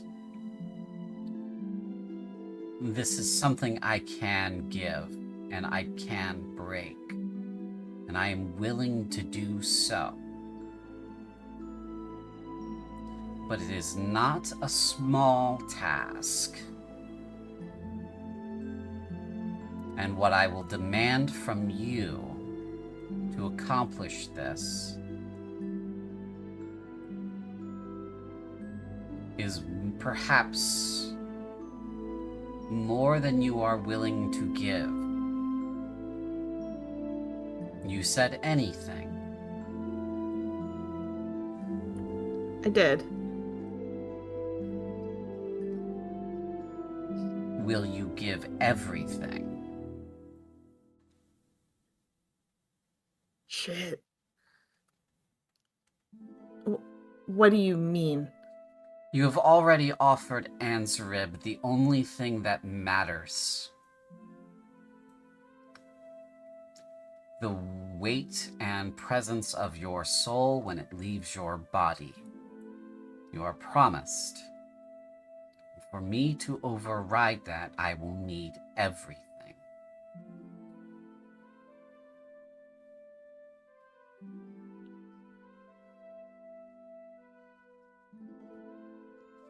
You will exist at my pleasure.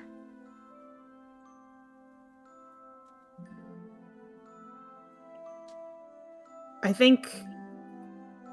Oh, Christ. I think Agna nods.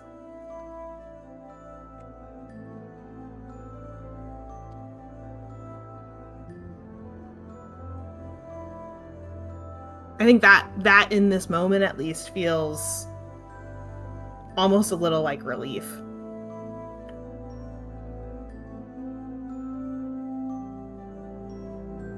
Then that is a deal. If you give it all freely.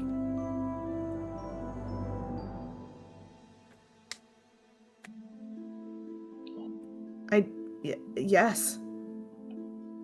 Okay, so she will then snap her fingers, and it sounds like a thunderclap.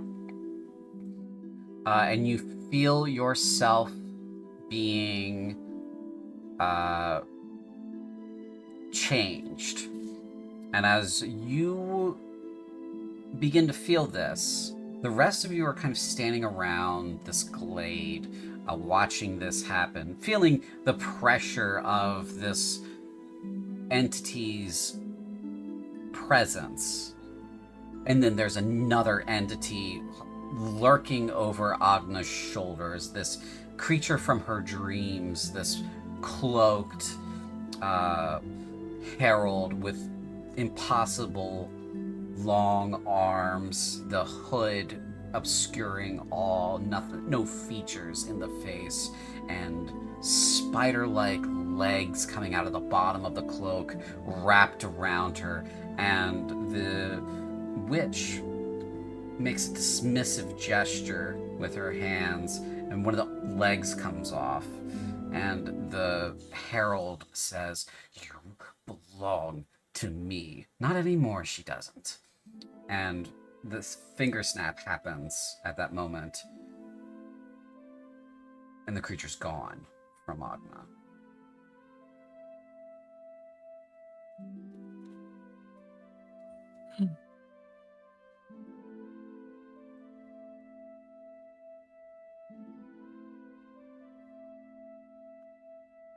Your domain for your cleric class shall change now. Yeah, that's kind of what I figured. I think once the dust settles, Agna, still kind of shaking a little bit, steps back, and I think she almost has a little bit of trouble looking the folks to her left and to her right on in their eye.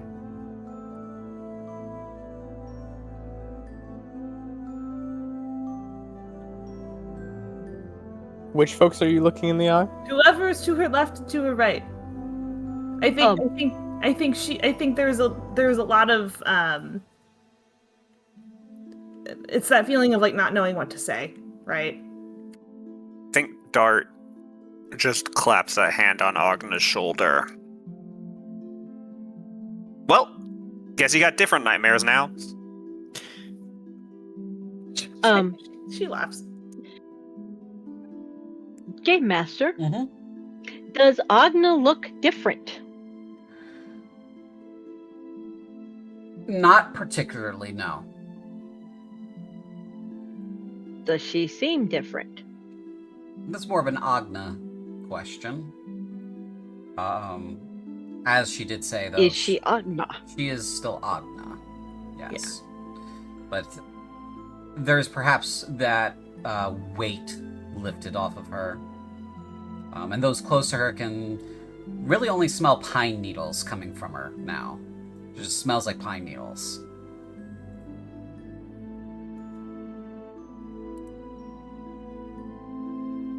Huh.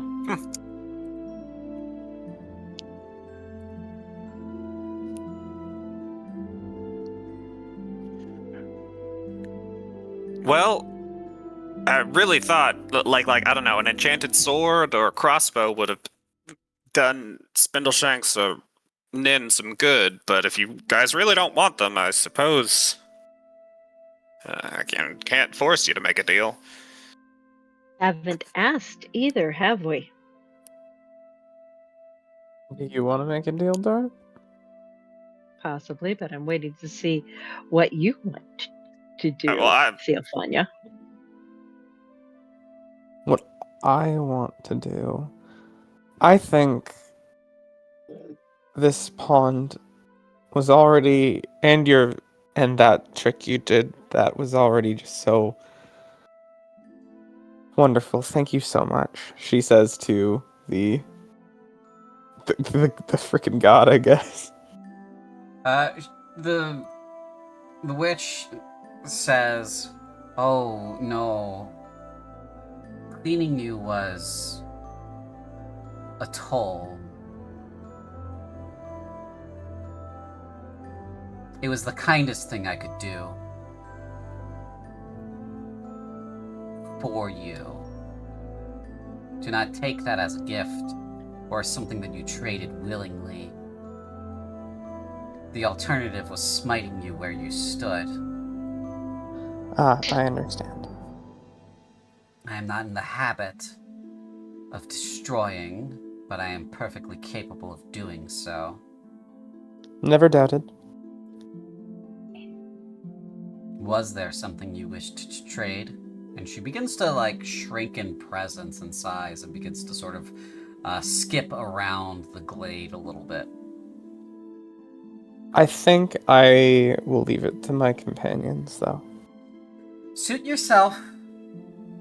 But perhaps your shoulder friend will have a little bit to say about that later.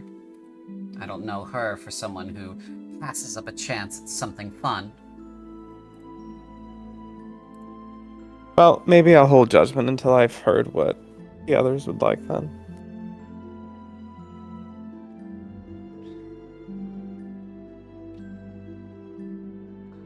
She skips around the circle and the circle of the glade, and then kind of settles in front of Spindleshanks and says to him, "You have the most interesting thoughts in your head." Indeed. Then you should know what I'm offering you and what I'm asking. Now, part of the trade is to speak aloud these things. Knowing is fun. Might I whisper it in your ear? Of course. And she kind of becomes child-sized instantly, so that Spindleshanks has to lean very far to whisper to her. I will give you my entire childhood to the age of 13 if you can teach me the language of the circles. Fuck. Oh no! Christ! She kind of looks a little taken aback and says,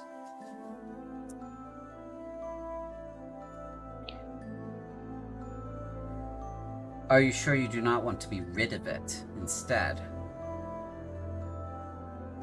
Why?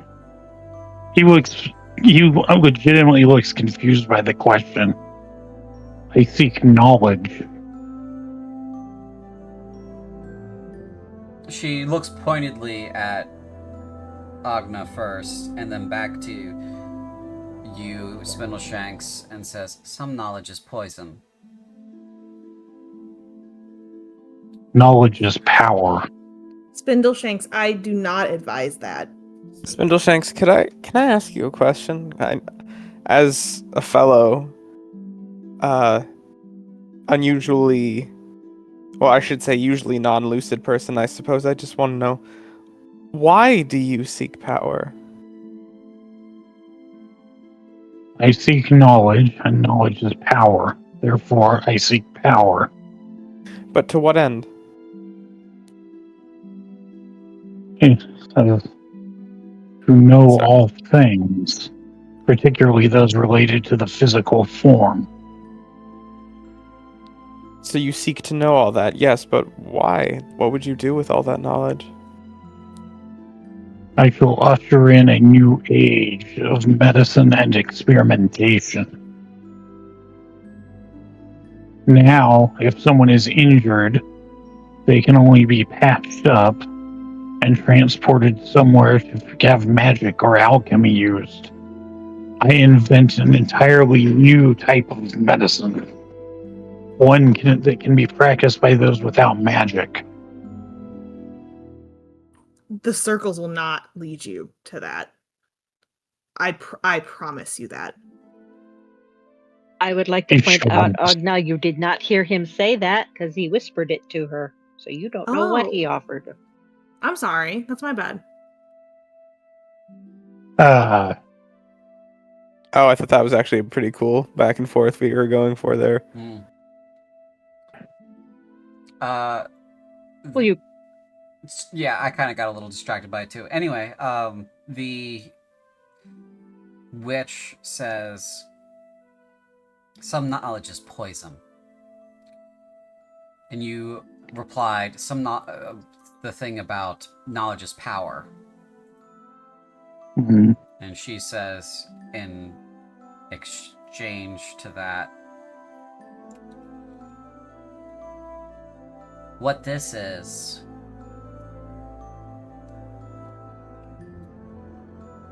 will destroy you, and knowing what it does will have it suit your enemy's ends. Your childhood is not worth that. My childhood was worth nothing, save that it led me to medicine. Then you cannot trade it to me because it is worth nothing. As you said. He looks very annoyed You must and says, then I shall continue to seek knowledge on my own. And he sort of straightens his shirt so that one of the nastier tattoos is flashed, and gets up and walks off. Stands with his back to everybody.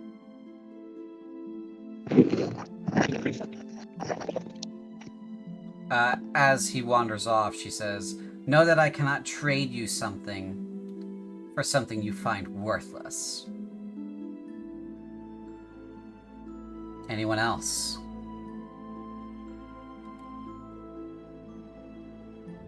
Nin looks at Theophania. Theophania looks at Nin.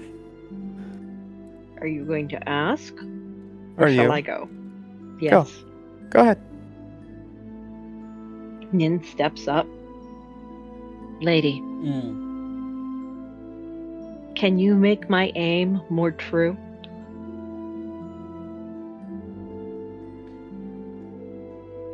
I can make a weapon. Let me hit more.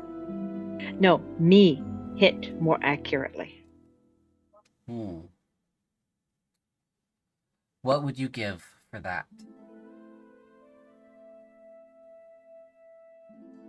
The most valuable thing I own.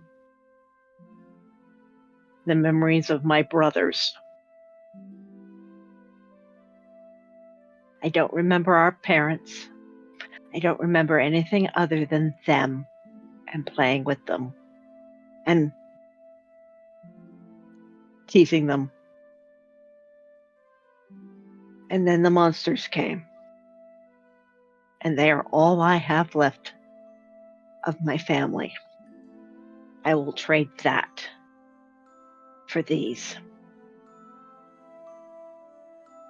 I will improve your vision so that you may see things you should not, so that your accuracy is like that of the firstborn.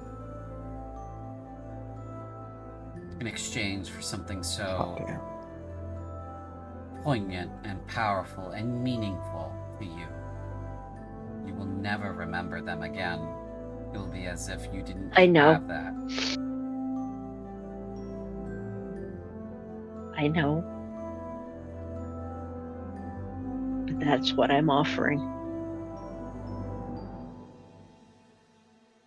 I accept then. And she takes her hand and brushes it across your eyes.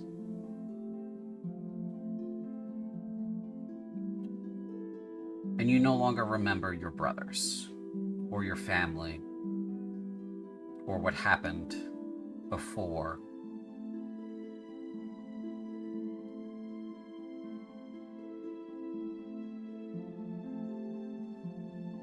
But you can see much better. Okay. How's that going to affect gameplay? Well, she has given you true sight out to 60 feet. Bit fuck. And your ranged attacks, because you asked for accuracy, are now permanently boosted. Hell yeah. Oh, okay. Excuse me. Nin looks around, seeing a lot more than she was, and runs a hand over her face. And goes, why am I crying? You gave up something important. Ah. You gave it freely. I did. I thank you, lady. Nin's gonna go find some place to sit down because things are rearranged in her head and she's not sure she likes that. Oh, excuse me. We keep doing this to her. Huh? She already doesn't think things are real. This is true. But she doesn't have a memory of that anymore. If you're going to trade with a god, you trade with the god. No, 100%. Anyone else? Theophania does step forward, actually. And what can I do for you?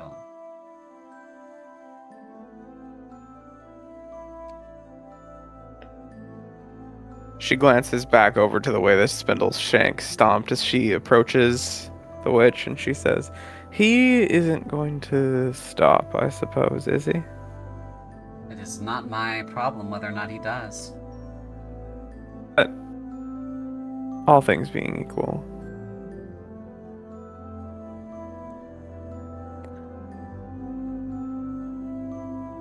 And she gets in close as permitted to whisper. And what she whispers is, she says, "I want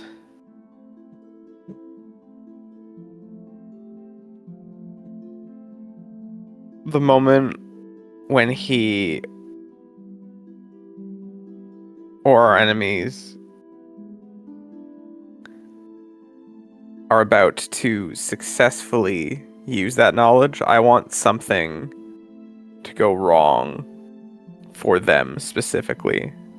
Not a sort of something that will destroy existence, but I'm thinking more of a funny little typo or perhaps a clerical error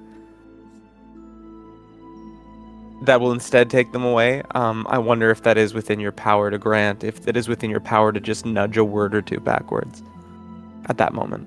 She also looks similarly taken aback. And she begins to stop behaving like a child again, and that pressure begins to come in. And she says, "You're asking me to alter something very specific." Mm-hmm. Tantamount to getting involved. Mm-hmm. Well, if no one does get involved, then I mean all this goes away, right?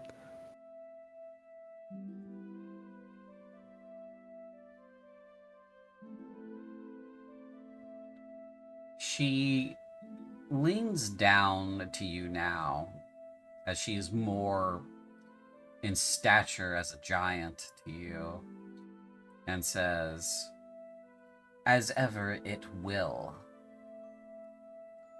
Nothing lasts forever."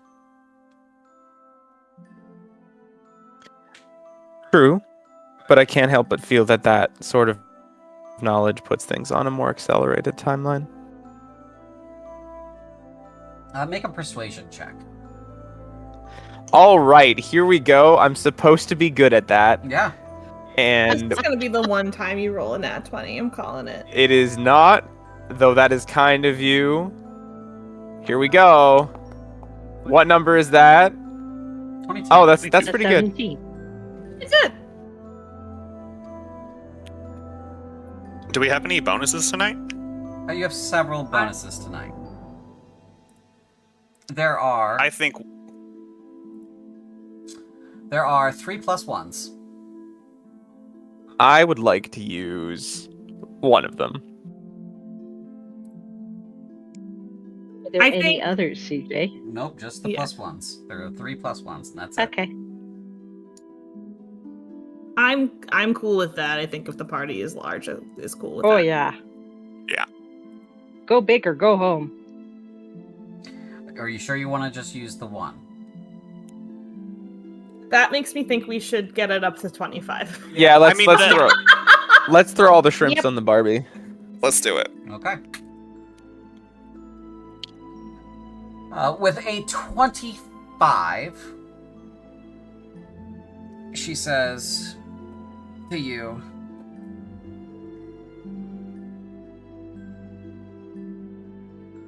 it would be easier to wash it now than to wait for your most comedic moment. And I understand, but if everything ends anyway, then we might as well take what enjoyment we can from it, you know?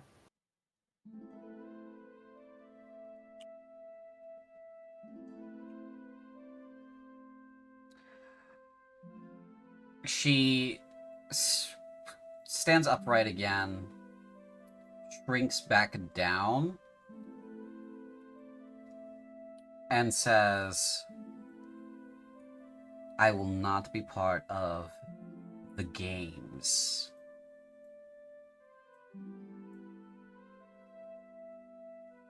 You won't be. This is one nudge, which hardly makes you part of a game. And if I were to hazard a very good guess, I've been around for certain types of games before all this, and things will be quite, in that moment, chaotic. And there won't be eyes looking towards you. That is outside your power to promise. Call it a gamble. But Okay. it's a winning one. I am not a gambling type. I will not do that. You may choose something else, but I will not do that.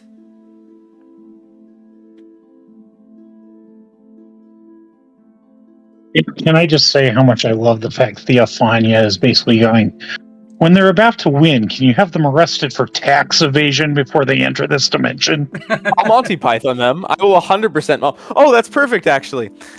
Yeah, she says, well, then how about this? When Skimbleshanks is about to put the last piece together, could you wipe his mind?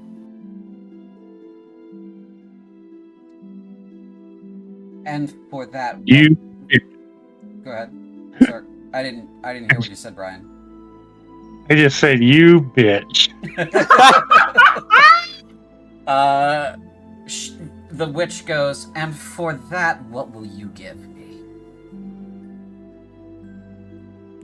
And Theophania looks a little nervous, actually, when she says this, as she kind of gears herself up to whisper it, and as she kind of braces herself to give it up, and she leans in and she says, my first kiss. I was saving it.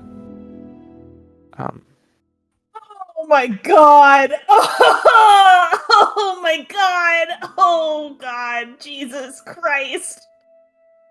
She thinks to herself for a moment and says, well, I'm not sure if that's worth anything to you right now. It is. It really is. We'll see then.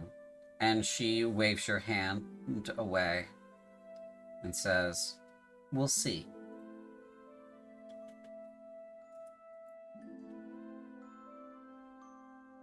We'll see.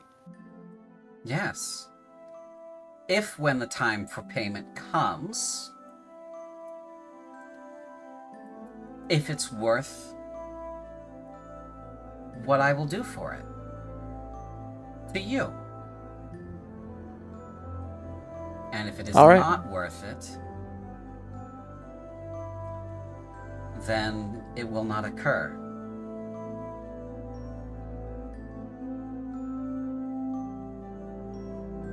All right. Oh, so now you just can't kiss anyone. Damn, that's a tease. Oh my god. Oh my god.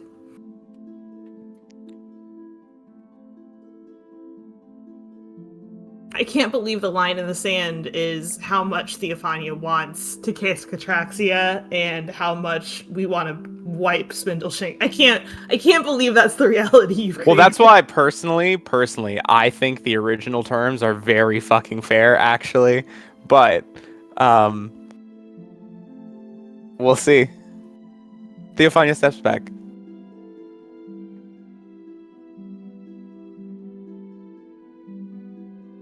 I have one final request. Final request. Don't say anything you don't mean. For today, I suppose. And Dart will take out the, his impossibly finely embroidered scarf. I would like to know something. 4. I'd like to know why is this happening to me? And I'll give you this scarf.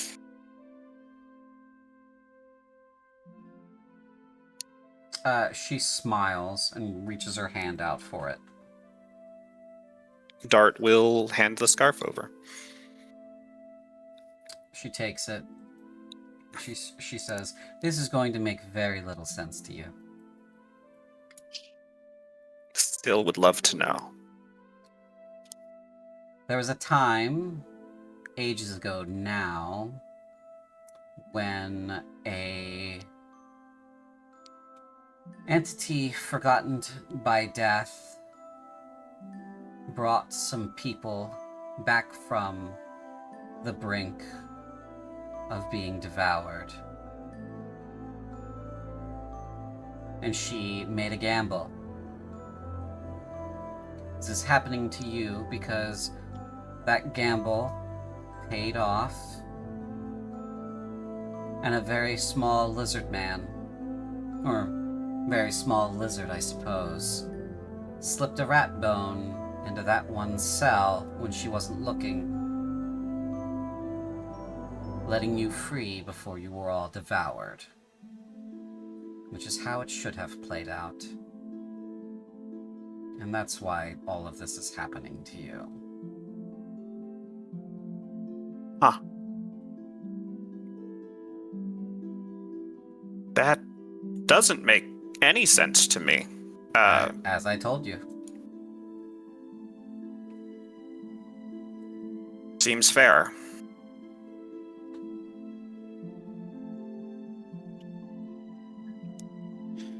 And Dart will, I will delete the scarf from my inventory. As she takes... This one I'm not paying for, but... Did my father know you? The scarf seems to suit you. Everyone in town knows me at some point. Whether or not they realize it.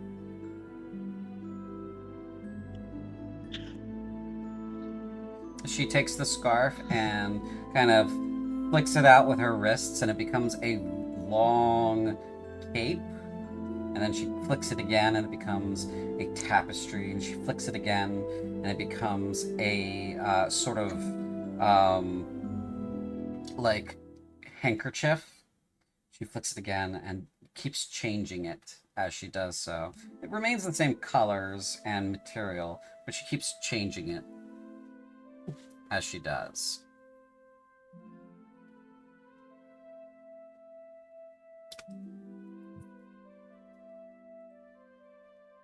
Hope you enjoy it.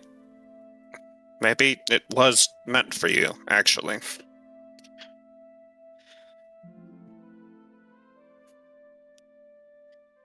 Alright. Time to go punch some ghosts, I guess. Hit some skeletons. Steal their bones. And as you all begin to leave, the grove disappears behind you, and you find yourselves in the snow, some distance from the house.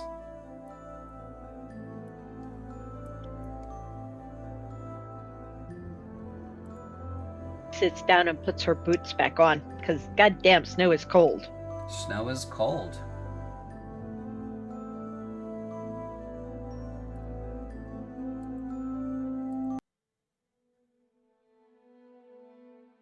Hopefully, we all put our shoes back on. I would assume so. Unless you didn't For take your free. shoes off in the first place. Indubitably. Alright. Well, if everyone's ready to fight. I don't think I think we don't have much choice. Agna, is your magic okay? That's a great question, actually. I'm just gonna cast Thaumaturgy and see if I can make the light up. The light changes in color. The power of Ansrib has left you. It is gone completely. And instead it is a sort of like a lightning bug's glow. And you smell like the earthiness of a forest in the morning when you cast it. Yeah. Agna will kind of get that going steadily in her hand, and she kind of catches the different shape of the magic. I think it's different, but it's still here. It's just a different source. Well, I suppose as long as you can still do healing and radiance, should be good.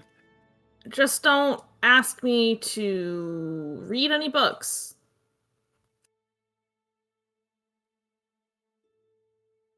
You I forgot mean, how to read? No, I can still read. I mean, my magic before was really centered around learning and knowledge and delving for knowledge. This feels more natural. So healing I'm not worried about. Because reading is unnatural. Got it. No, that's not what And she I mean, just dies. if it wasn't, I suppose you'd see more animals doing it. This is true. I can still heal. But not read. Got it. Yes. Okay. Yeah, sure. Can't read. That's gone, apparently.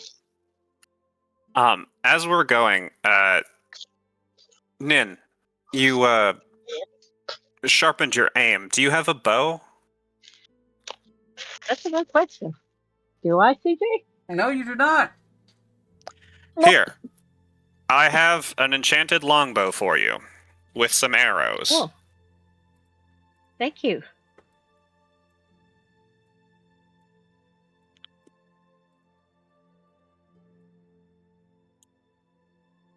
Did I do that right?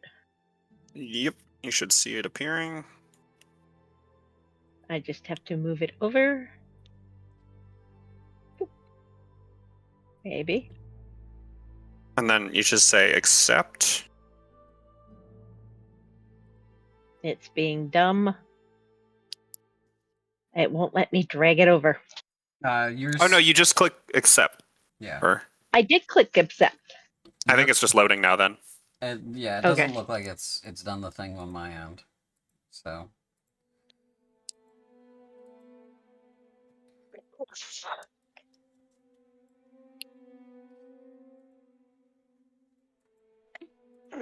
It's just telling me that you haven't accepted, Lee. Me? Yeah. I did. Well, it's telling me otherwise. There it goes. There we go. Okay. Yep. Okay. You now have a longbow and some arrows. And it's an enchanted +1 longbow.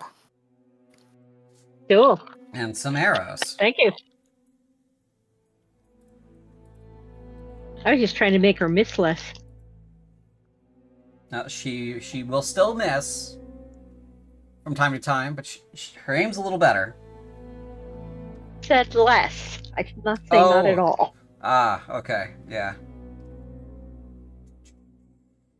So you guys approach the battalion. Garrison.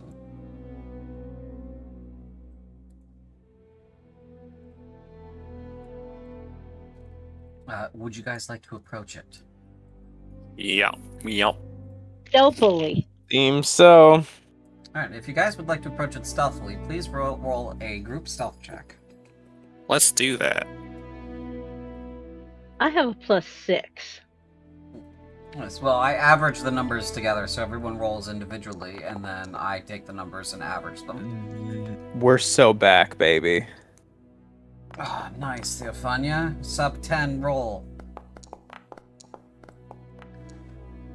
Are we in? How dim is the light, CJ?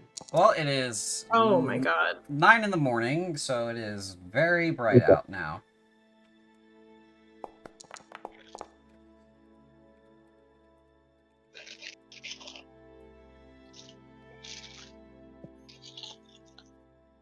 So about an 11. You guys are about as stealthy as a bunch of regular folk crouching in the middle of the snow-stricken expanse here. You guys are wondering why you're doing this. You know, Rangers really would kill in this environment, in this whole like Pass without campaign trace, series. I think, yeah, we really do be overlooking them. That's okay. All right. So you mean none of us picked the survival class in the survival campaign? Yeah. Rangers and druids. Everyone should always be playing rangers and druids. Played a ranger, okay? Just not this game. Just wait until I'm killing you from just the winter cold. So the first thing you guys come across are the stairs here and the grounds around the battalion garrison. Each of you must roll a d6. On a 5 up, you trigger a trap. Oh shit.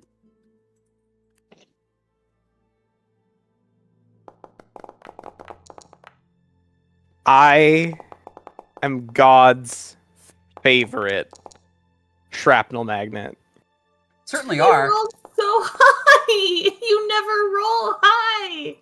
Right, so Agna and Theophania, you guys are, crouch walking as one does with the group. You spread out a little bit, trying to, hide, go up the little ridge here, scamper up to get behind a bush so you can just, take some cover. And as you both do that, you hear a what sounds like a pin coming out of something, just a big old tink, and then sort of like, you know how when you take a big sheet of aluminum and you kind of wiggle it, it goes whoop, whoop, whoop, whoop, There's a sound like that as a wire comes free after the pin comes out of the ground and slashes through the air to hit each of you. You guys triggered one each. And this high tension wire is like a giant spring, and it wants to wrap around you and slash you as it does so. Could I use Defender of Humanity in this situation? And take the hit for one of them? Yes. You could. I would like to take the hit for Agna, I think. Okay. Then only Theophania and Dart have to roll the dexterity saving throw. Okay.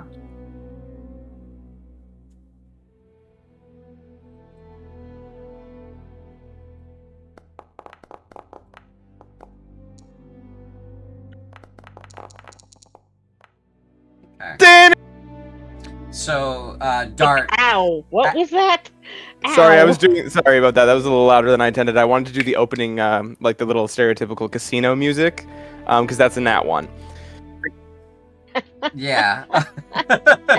So, Dart, as you're near them when these traps go off, close enough to Agna that you grab her, you pull her back, kind of stepping in the way, and then as you see this wire come up out of the ground, out of the snow, you also juke back a little bit with her, causing the thing to miss you entirely.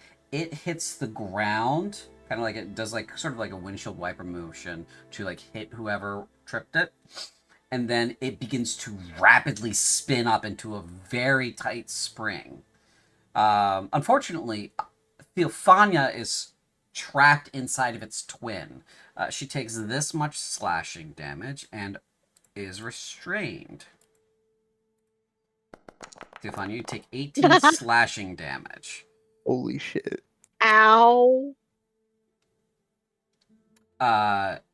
You may attempt to break free of the wire, but it will continue to deal 1d8 slashing damage every 6 seconds to you as it comes tighter and tighter.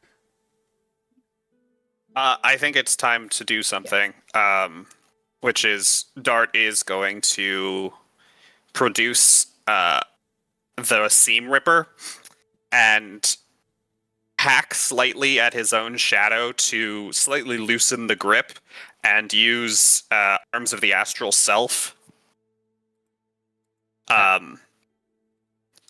His shadow sort of starts to like spill out onto the ground, and these two big hands form out of it and are going to start trying to pull apart and unravel the spring. Okay. Which I make is it a strength? Would be a strength check? Yes, it is a strength check. I would like to, in that same moment, then standing right next to Dart, cast Enhance Ability on him to give the advantage on strength, bull strength. Okay. Go ahead and burn your spell and roll your strength check at advantage. Will it be strength or athletics? Because I am proficient with athletics. It is just strength. Okay.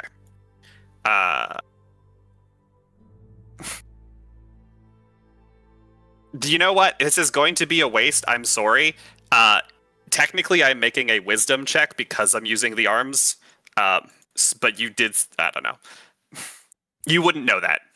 No, I'm sorry. Yeah, That's my bad. It's fine. 19. 19. Okay. Oh my god. You pass.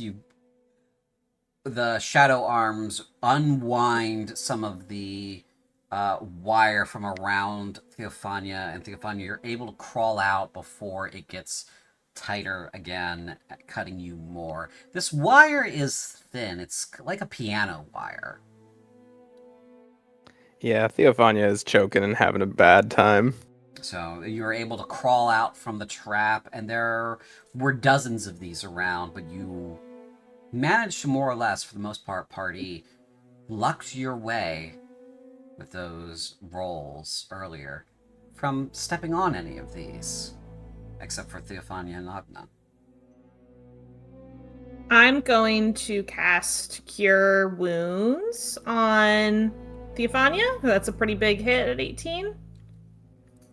Yeah, I'm going to cast Cure Wounds. Okay.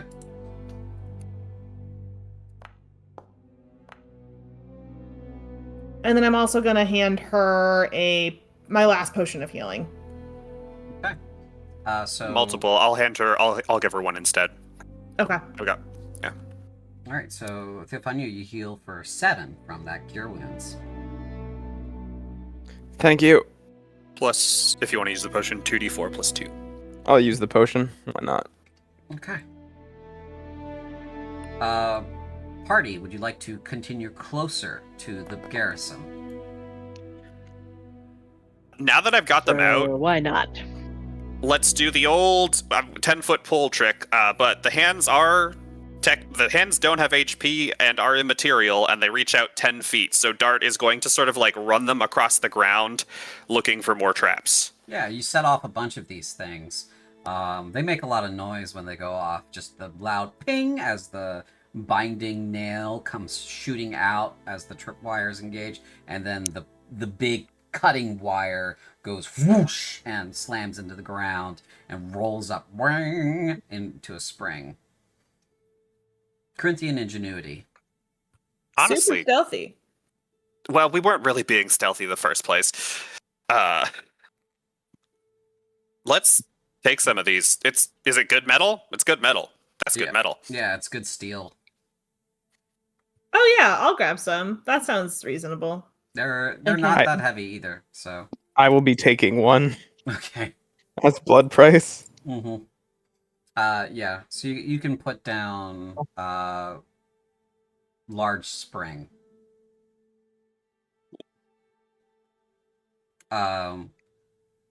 Spindleshanks, I believe these traps are interesting to you in that they're devious in the way that they operate. Yes. So would you like to gather up the components of one of these? I absolutely would. Okay. You gather a Reaper wire trap, which is a Corinthian-made wire trap for the field. Okay. So, would you guys like to continue and move towards the garrison? Indeed. Sure. Okay. Keep now, like I guess investigation or perception checks for traps as well as we go. If you would like. Absolutely. 14. But I'm still gonna be running the hands last for a fair bit, so I'm gonna still be running them along the ground. Okay. Anyone else wants to roll? They certainly may. I'm rolling like shit. But A yeah. perception check? Yes. I think I get advantage on that because I'm an elf. Yep. Okay. Are you fucking kidding me? This is when. Okay, fine. Hilarious. 14 okay. too. Yeah. So you are, as you're approaching, you do of course see more of these traps. Dart does set them off with his spooky shadow hands, and as you're approaching, Theophania and Crimson, you both notice figures running around the top of the battlements. Theophania, you get a better look at them. They're ghostly in their makeup. They don't seem to be people. They seem to be spirits. And as they do so, you hear one of them shout, "Make ready! Aim!" And looks like these people on top of the battlements are aiming at you guys. Dive for cover. Those are spirits, and we are about to take a barrage. Wait, we're not. We're Corinthians. And then Says you. says you. And then a fusillade of crossbow bolts get fired in your direction.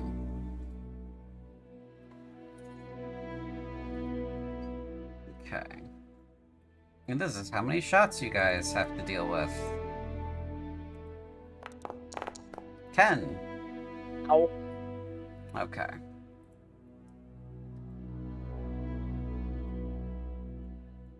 Alright, so there are 6 of you, so each of you will get shot at once, and then a couple of you will get shot at twice. Sweet. All right, so Agna, you're getting shot at. That doesn't hit you. Stefania, that doesn't hit you either. Dart, nope. Spindleshanks, yep, that hits you. Ooh. Spindleshanks, you take 4 points of force damage as you are shot with one of these ghostly crossbow bolts. Nin, that doesn't hit you. Is that everybody? Crimson. Nope. Who am I missing? You didn't hit Crimson, I Ah. don't think. You didn't shoot Crimson. Right, 1, 2, And did you 3, shoot 4, Agna? 5, 6. No, Yes. yeah, I Yeah, missed. So yeah, so I need one more for Crimson. I missed Crimson, and then let's see, let's do Nin again. Miss Nin. Let's do Dart again. Miss Dart. Let's do Agna again. Miss Agna. Let's do Theophania again. Miss Theophania. Okay. The ground around you is littered with ghostly crossbow bolts that begin to fade away. And Crimson, tell them we're Corinthians. Distract We're them. not- Stop them. Okay. Hey, wait. We're with the Duchess. We're with the Duchess. the figures begin to blow away as if they are smoke on the wind. Oh. Do you think they only had the juice for the one shot, or they actually recognize the Duchess? I think we should get inside before they come back, and then we'll figure it out. Yeah, that's fair. Okay. As you guys continue to approach, you spot between the shadow arms and your perception checks, a 15-foot gap covered in fine fishing line, leaves, and light snow, obscuring a hidden ditch around the perimeter of the building. Can we go? Go ahead. Sorry. Oh no, it's a 15-foot gap, so to jump across, you need to be able to clear 15 feet.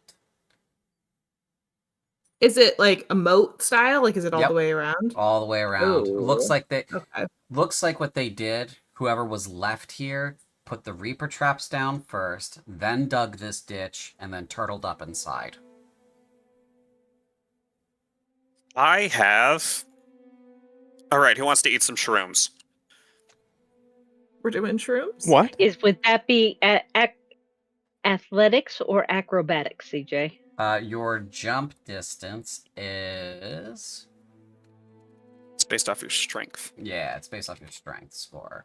So, you can long jump an equal distance to your strength score after moving at least 10 feet. So if you've got over 15 strength, you can jump it without a check. My strength is exactly 15. All right, then you can jump it without a check. I will do so. All right. I'll take the shrooms. Agna. All right. Through me. I have some. I got 5 of them. So, I'll take Who- I'll take a mushroom as well. then I've got 3 left. Do you need one? Everyone needs one except for Nin, actually. I can use Step of the Wind to increase my jump speed. So yes, you give you a cooked sproingler mushroom. You get 10 minutes, and your jump distance is doubled. Yeah, doubled. I'll jump the pit with that sweet 24. Here we go. Yeah, you jump the... Just like one of my Super Mario games. When you jump, it does make a boring kind of sound. Inside your head. It doesn't make one outside your head. Yeah. Yeah. Aw. That's all internal perception. Alright, so you guys clear the ditch and you reach the bailey. A crumbling wall that leads to the interior of the garrison. The bailey is where this courtyard is. It shows signs of intense fighting. Buildings in the interior seem all damaged in some way. There's roof collapses, burns, holes, broken windows. There's some frozen, desiccated bodies here as well. None of them are moving. That's good.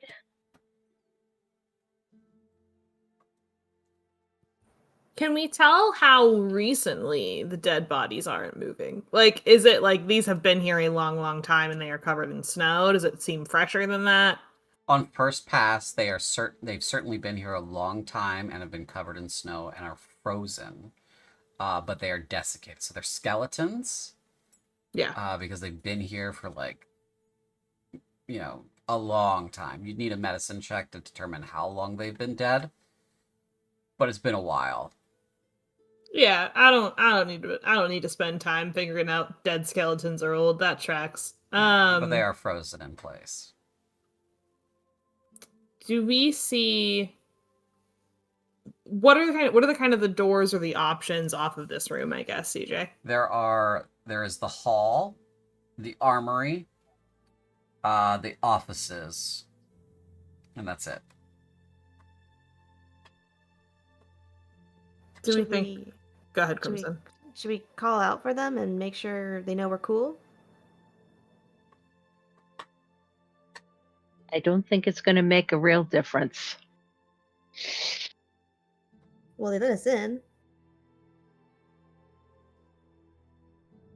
I mean, we could Onward and inward, I guess. report for duty. I don't know. To the office, you think? That's where you'd go. Let's do office first. Okay, you head to the offices. These are a series of rooms.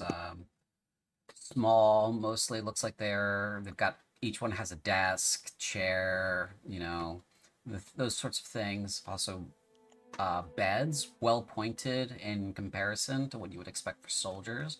This must be where, the officers would work. So, it seems to be that sort of place here. Are there any signs of the device used to communicate back with Healthcorp? Now, make an investigation check. Yeah, absolutely. Anyone else who would like to make an investigation check on this space certainly may. Sure. Can I make my scavenger check instead? Sure.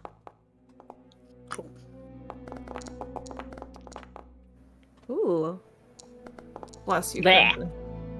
Crimson. Okay, so we'll deal with the 21st. Ooh. So Crimson, as you're walking around, the others are kind of starting to poke into rooms, and it's cold in here. There hasn't been a fire to warm this place in a while. When you head to the back and you make a right into a room that's probably twice as long as most of these offices. There's just this long table in the center, and there's a bunch of papers scattered about on it. And in the far corner, there's this, oddly shaped box. You walk over to it, and there is, a piece of steel with a slate. It sort of looks a little bit like an iPad, sort of, where it's got, an edge around it. But that edge is steel, and then it's got, a slate in the middle of it. And it looks like there's some writing on it, but dusting off the snow or the frost erases it. But it's attached to, by, contraption, this box that has a bunch of little weird things on it. Little things that, look like they move up and down, little things that look like they twist to the side and that sort of thing. And it is attached to the wall, and there is a steel wire or some kind of wire that goes up into the wall and disappears in the ceiling. You found a weird thing. It's attached? Yeah, it looks like it's frozen to the table that it's on, and it looks like it's attached to the building. Okay. Can I use precipitation to try and melt it off the table? Now you can use prestidigitation to warm it up. Yeah. Okay, yeah. Okay, you warm it up, and the metal on it appears to be sort of like a brassy kind of like color. The knobs and stuff look like they're made out of like a iron, like a cold iron, cold black iron. And there's got like this glass in the front of it that just doesn't appear to have anything on the other side of it. And there's a Okay. bunch of like little iron switches. Okay, this is way above my pay grade. I'm gonna call out to the others and say, "Hey guys, I found something. Mhm. It's a box. I don't know if it's Yeah. the box we're looking for, but it's something."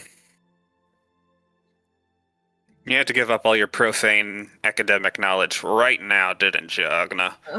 Yeah. Do I have any idea what this is? Looks weird, looks military. Yeah. This is the kind of stuff that they would talk about Corinthians have that set them apart as an army. Like this thing without like fiddling with it, you have no idea what it does. It could be what you think it is. It could be the Voxcaster. It could be something else. So the good news is I didn't know jack or shit about Corinthian military tech before, and I certainly don't know now. But we can give it a whirl and try to get it to work. So I think Agna will go about trying to do that. You're gonna wiggle some knobs and flip some switches. Yeah, I'm at the risk of You spending could ask another. a ghost.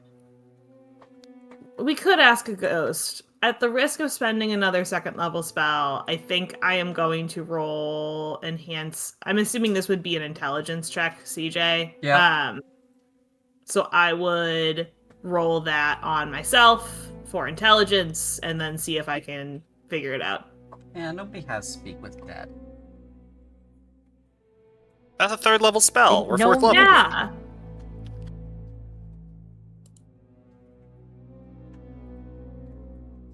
Okay. And then let me roll the ability check at advantage. Okay.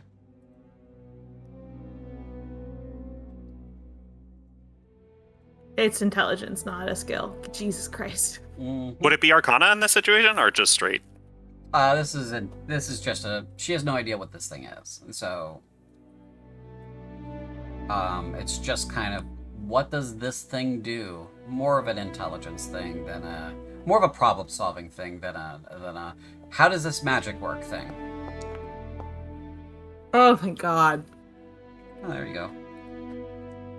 So you fiddle with some of the, weird things on it, weird bits on it for a moment, and then one of the little switch things on the left kind of clicks, and then you feel like a light magical pulse, and that little glass window goes red.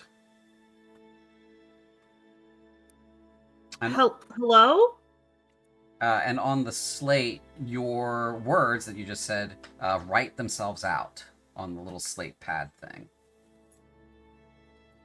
Does it seem to be sending on its own, or like, do I need to put an input in to send it? You said the word hello, and transcribe that exactly onto the slate. You're not really sure what else needs to happen. Okay. You could do more testing. Yeah, I'll do. Hello. We are part of survivors in. Oh my god. What is the name of Bresha. this? Bresha. Bresha. Thank you so much. Sabria, Duchess of Bresha, alive and safe, need help. Okay. You say those things, and they appear as you said them on the slate. After a few moments, perhaps long enough for you to wonder again if it is working. You see new words scribed on the slate that you didn't say, that nobody else said. This is Lieutenant. Hold on, let me find it.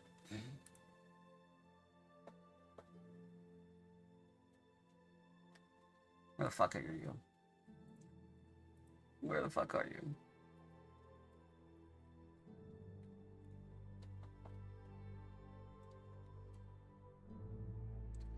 This is Lieutenant Mardoja.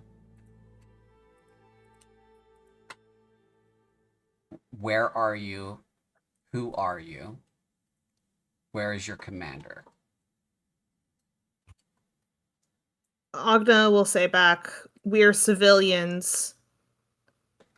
Escaped from the castle with the Duchess. There is no military here. Currently in the garrison? Currently in the garrison, yeah. I'll add that in.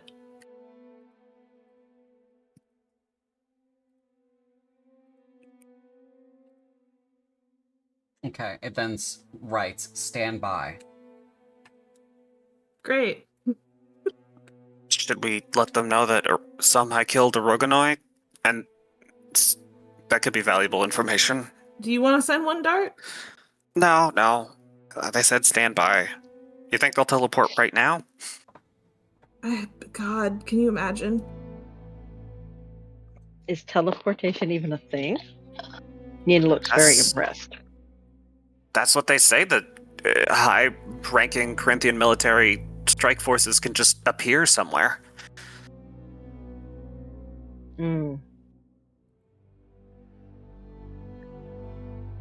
Hypothetically, that was our plan. They appear here, we give them Sabria and however many other children they can take in a single teleport, and they take them away to safety. New words appear on the slate. How many survivors?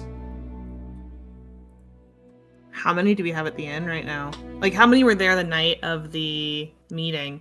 I think, didn't Ramya say there was about 200 people? Ramya About said 200 people in the village, yeah. Ramya said there were about 200 people in the village. Not everybody came to the meeting, but there's got to be something said for, like, the Eldermen would go around and let people know. Yeah, so I think what Agna will say back, 200 total, including women and children. Samhai And a child Duchess. And including the Duchess, yeah. Samhai killed a Rognoi, is going to destroy the town when she returns.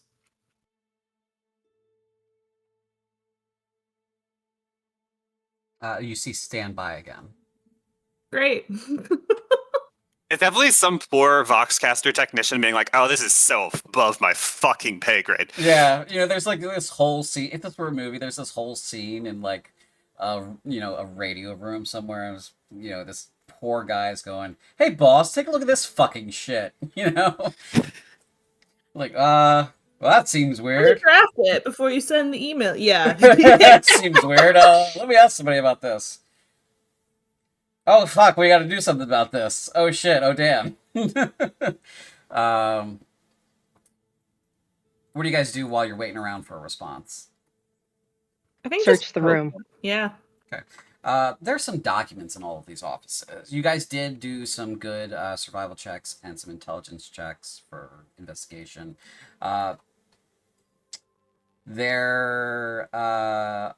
The documents indicate that reinforcements were requested and denied, and that the orders were to evacuate and retreat. That never happened. So the garrison here decided to stay. That's what you find amongst like the documents when you're looking about them. That was That's brave sort of them. Yeah. That sort of matches with what we saw super early on in the castle itself, with like the communications of like, we requested there was some sort of Trail. There was Yeah. like misinformation, and so the Duke didn't order an evacuation and retreat because he thought reinforcements were coming, but they weren't coming, and so there was some sort of between here and the castle that message got axed or turned around in some way. As far as your survival check to find stuff that's useful, you find in a box like 8 inkwells and a big stack of papers that are still usable. Paper's really good quality too. I'll take them. I think you might have to fight Spindleshanks for them. That's fair. We can split it, or he can take it. Agna's tired. Yeah, you find yourself, Agna, when you're thinking about this, you're vibrating differently now. Yeah. It's weird. Like your own magical senses are saying, "You're not you. This is weird. You don't feel the same way you felt before." Yeah, I think she goes to take the paper because it's like, and then it's like, shit, fuck, do I need this? And if Spindleshanks wants all of it, he can take it. Spindleshanks will take any papers offered him. He is also checking bodies to see if any of them have interesting wounds.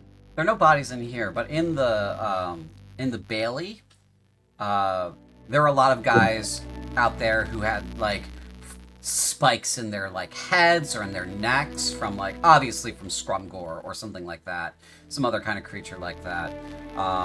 There was a guy that was ripped in half by something. There's just carnage in there. You don't see any demon bodies because they disappear when they die. So it just looks like a bunch of dead Corinthian soldiers in the Bailey.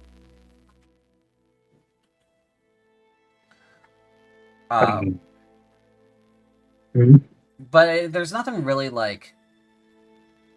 This is like, if you've been to battlefields before, this is par for the course, I would say.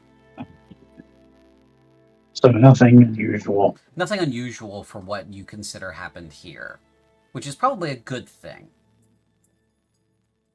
It's not like the bodies that died without wounds in the castle. Those that were in the safe room, you know?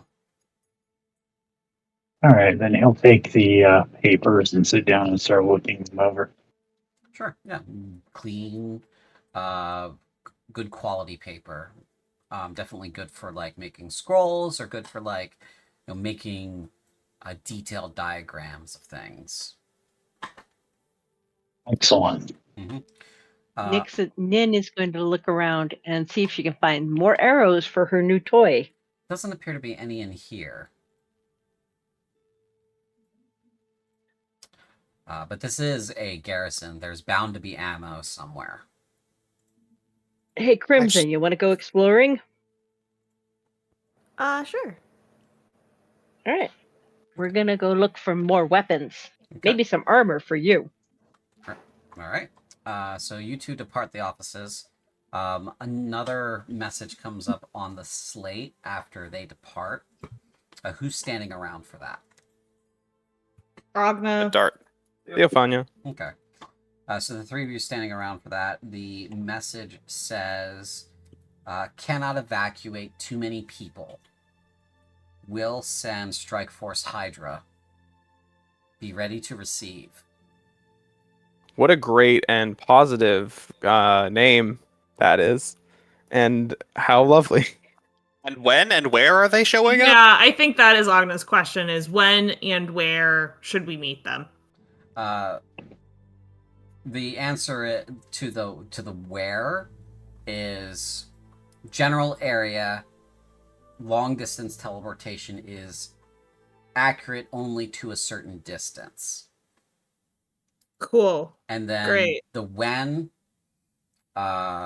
within 2 days. All right. So we've got 2 days to figure out. I think what Agna tells them is how many can you take?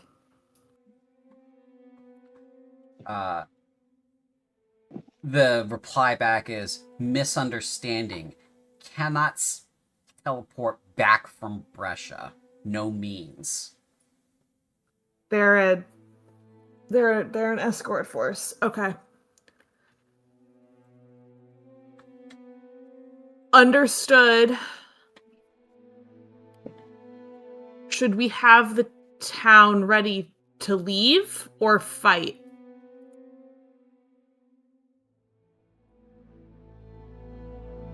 The response is both. Cool. Love that for us. Cool. Okay.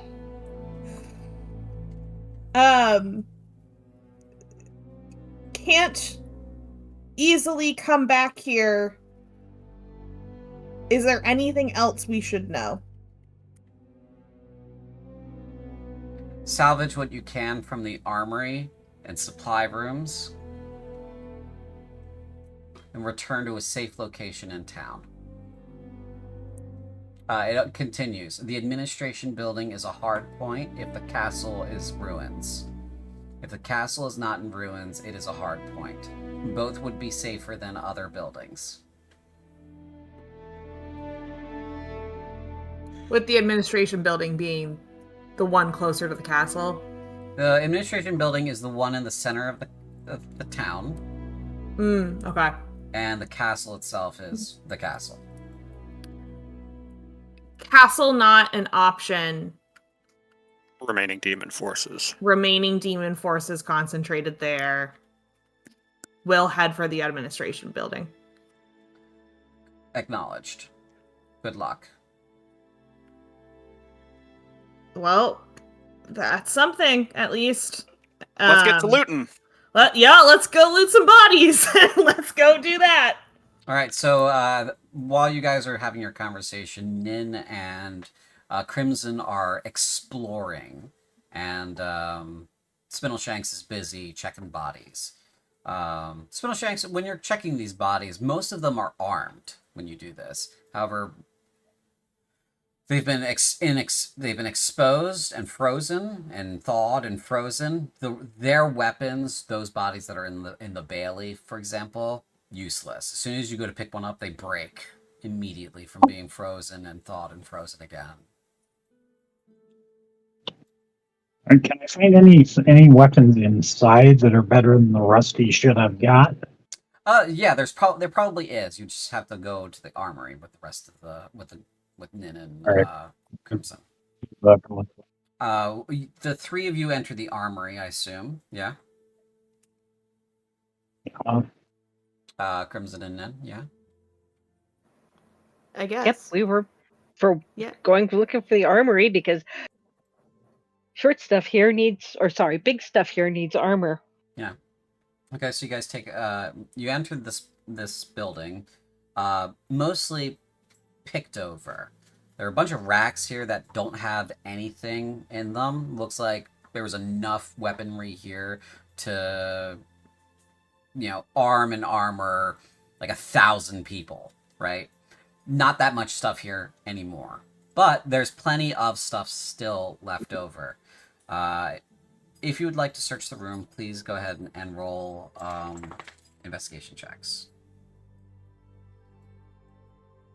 Investigation or scavenge? If you roll scavenge, you will definitely find something.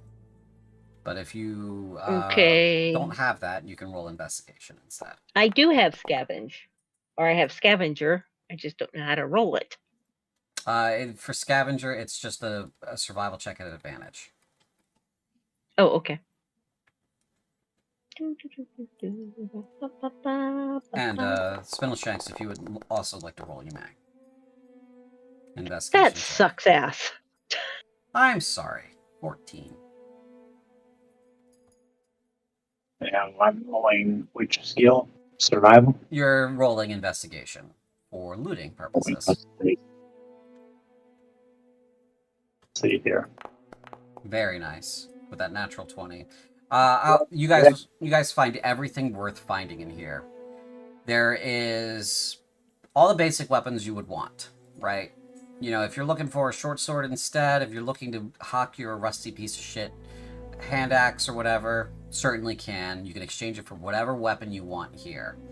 However, and the same goes for armor, right? If you want a basic set of armor that doesn't have any like enchantments or anything on it, you can certainly exchange it for something else here. They've got a copy of everything. However, the good stuff that they have is as follows. They have 2 Mark 1 auto crossbows with ammunition. They've got a lasher tail, which is a Cheyenne weapon that they've begun to use in the military. It's basically a whip with a bunch of blades attached to it. Very good for restraining a foe. Deals a buttload of damage as well. There's a heavy ball and chain. This is a very good weapon. Good reach. Hits hard, especially against skeletons. And then there's a heavy spear. Heavy spear does more damage, two-handed, better reach than a regular spear. I would definitely replace the crossbow with one of the nice ones, the auto bows. All right, yeah, you replace your light crossbow with an auto crossbow. Go ahead and get that for you. Nin is looking for a good quiver and more arrows. Okay. Because believe it or not, she's proficient in longbow. Oh. Hell yes. Yep. I might take. There was 2 crossbows, right? Yep. There are 2 auto crossbows. I might take the other auto crossbow. Okay. All right. Actually, Nin's also going to pick up the ball and chain. Okay. Because it would make an excellent weapon for Dart and his running around. All right, so here's the auto crossbow. So for those of you doing the auto crossbow, it's based on the design of the Furious Hail, which is an auto crossbow, one of the original ones. It's an improved design that can rapidly fire bolts from its drum using a series of complex mechanisms to both reload and fire the weapon.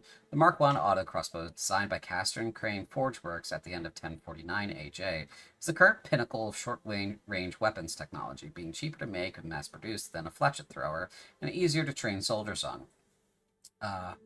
Quote comes to mind, "Listen here, boy, when you absolutely, positively have to make that monster look like a hedgehog, the auto crossbow is your best friend."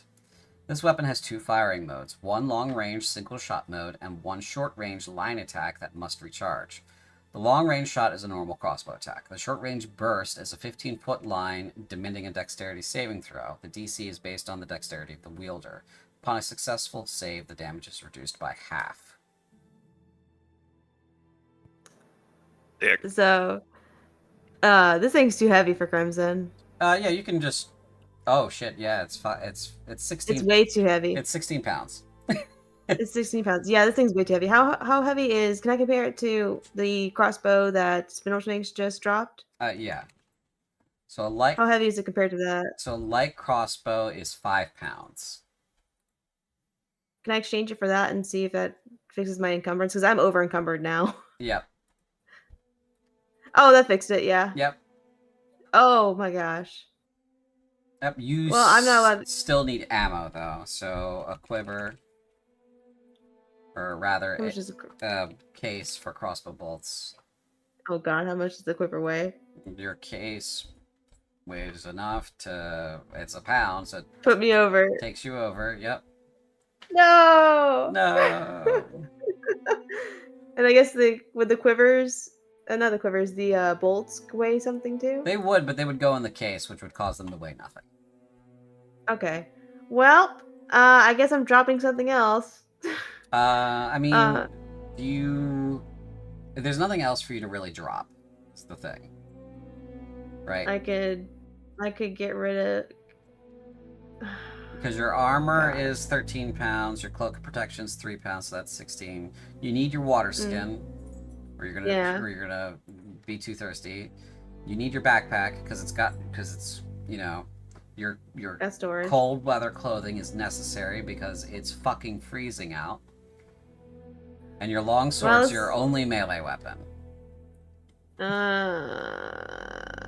I drop my fist? You cannot drop your fist. They weigh nothing.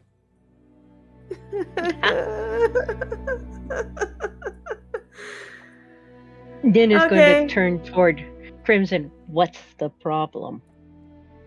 The problem is I have noodle arms. I can't carry anything else. I really wanted a crossbow, but it's too heavy. I can help carry something until we get back to the inn. There's nothing else you What can do you carry have? for me. I have a longsword, but the problem is that if I don't have that, if I get in melee with somebody, I won't be able to fight. Right. What else? I got a water skin, which I need to drink to stay alive. I got a backpack. Yeah. Is there room in your backpack? Yeah, there's room in my backpack. Why? I mean, you're The not way here, it works Dart. technically is if you put stuff in your backpack, it's weightless. Yep. So As long as you don't go over the weight limit in your backpack, then everything inside the backpack doesn't weigh anything. Can I put my water skin inside my backpack? Yep. Oh, what? I can Just do got that? Yeah. Yes. Backpacks hold 30 pounds. Oh my god. Okay, yes. Okay, yeah, I can do that. Okay, perfect. I am not overencumbered Sorry. anymore. Sorry, Although, keep forgetting you're a newbie at this stuff. Yeah, the auto crossbow is Yeah. still too heavy. Oh, I don't want the auto crossbow. I just want the regular crossbow. The regular crossbow is fine. Okay. Light crossbow. I mean, it was nice to check, but I had a feeling I'm not gonna be able. I don't think I'm gonna be able to carry that auto crossbow at any point in this game. Alright, so crossbow bolts. How many do I get? You can grab as many as you want. Oh shit! CJ, I would also like to get a replacement sword. Sure, yeah. Yeah, absolutely. I have a rusted rapier and a rusted short sword. Yeah, you can replace both of those if you want. Okay, excellent. Yes. Alright, so Yeah. Can I max out my crossbow bolts? yeah. You certainly can. Short sword and rapier, you said. I'm sorry. Yeah. And what else did you grab for Nin? You said ball and chain. I got the ball and chain for Dart and as many arrows as she can fit in her quiver. Okay. Yeah. Quiver. There was a whip too, right? Yes, there's a lasher tail. A lasher tail. Yeah. Lasher tails are different kind of weapon. I will add it to your inventory so you can take a look at it. Okay, yes, thank you. Yep. I bet it weighs 15 pounds. It doesn't. Oh wow, It it's only weighs 3 pounds. 3, yep. Let's see here. I need to sleep. I'll read it out. A whip made for Okay. war, the lash tail is brought to Corinth by the Cheyennes. It has a high level of skill required in comparison to most weapons in order to be effective. It is of stronger construction than normal whips and is more effective at maiming foes. Lash tails do not require the wielder to make any saving throws to retain control of the weapon when the hooking/barbed feature is activated. When you hit a target with this weapon, the target must succeed a DC 12 strength saving throw or be hooked by the weapon. If the target fails the saving throw, the weapon is stuck in them and will deal its die size and damage at the beginning of their turn until it is removed or the target perishes. The wielder may release the weapon voluntarily, or they may try to hold onto it with a DC 12 strength saving throw. In the case of a ranged weapon, you do not need to make the strength saving throw to hold onto it. So for this one, with the lash tail, because it doesn't require you, the wielder, to make any saves. So you have full control over it so long as you're proficient. What proficiency would you have to have on it? You need a martial. You need martial weapons proficiency or specific proficiency in the weapon. I don't think I have martial weapon proficiency. No, you do have proficiency in some martial weapons, but not all of them. Yeah, I can't use this, but I might carry it for a bit and see if we can find someone who can use it. Sure. Okay, and then there was the heavy spear. That is the last thing that hasn't been picked up. And there's one other Mark 1 auto crossbow.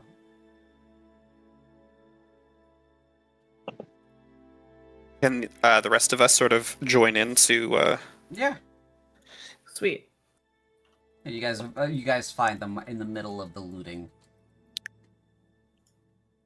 Anybody want a fancy whip? I can use that. Okay. I've got something better for you, Dart. If I can figure out how to trade with him. Bottom left. Huh? Bottom left-hand corner, there's the request trade button. Ah, there it is. Thank you. Yeah.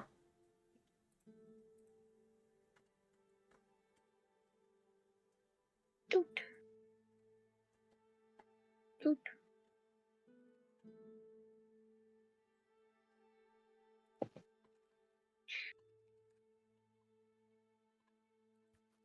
Oh. The remaining items that haven't been claimed fully are a heavy spear and a Mark 1 auto crossbow. And if you want to exchange your current crap for any other crap that is just regular stuff, they've got a copy of everything here. Okay. Nothing that's like... We haven't found anything that's like a tool or some sort of like piece of equipment specifically for like magic users, right, CJ? It's all kind of more martial stuff. Yeah, by and large, the Corinthian military is just dudes beating the shit out of something without Dudes with swords. dudes with swords. Fuck it. Dudes with Fuck it, swords. Dudes with shields. Spears. Yeah, fuck it. I'm sorry, I'll my be brain wizard went with to the dudes of war. I'm guessing the whip is a martial weapon and not a simple weapon, correct? Yes, it is a martial weapon. Alas. Teach you how to use it. Is the auto crossbow, is that a simple is that a simple weapon? The auto crossbow is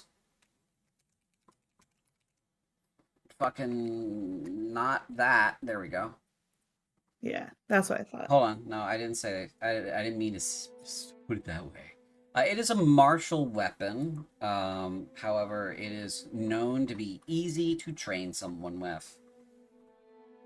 Fuck it. I'll be wizard with auto, semi-auto. That's fine. I'll take it. Dart, could you show me how this whip works? Yeah, sure. It's a heavy bitch, Agna. It's 16 pounds.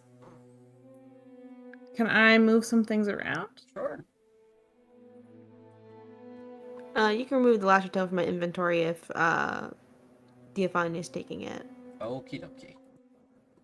And you're okay with that, Crimson, passing? I don't think I can use it anyway, so... Alright. There you go, Theophania. You now should have a lasher tail.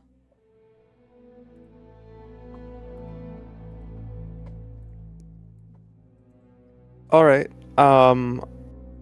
Dart, I am going to be bad at this. Yeah, it's all right. I was bad at weapons too 2 years ago.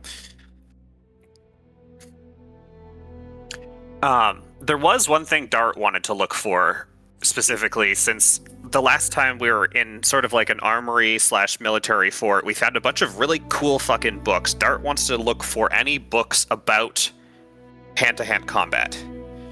Okay, they do not have any books in the armory. Okay. I guess I would either redouble to the offices or, like, I guess, where would the other part, like, I guess the officers' quarters, or just, is there like a training yard maybe, or a training hall? So the hall is... They might have a library. Yeah, you guys haven't explored... The areas that were immediately available to you when you were in the Bailey were the hall, the armory, and the offices. The hall could lead to other places.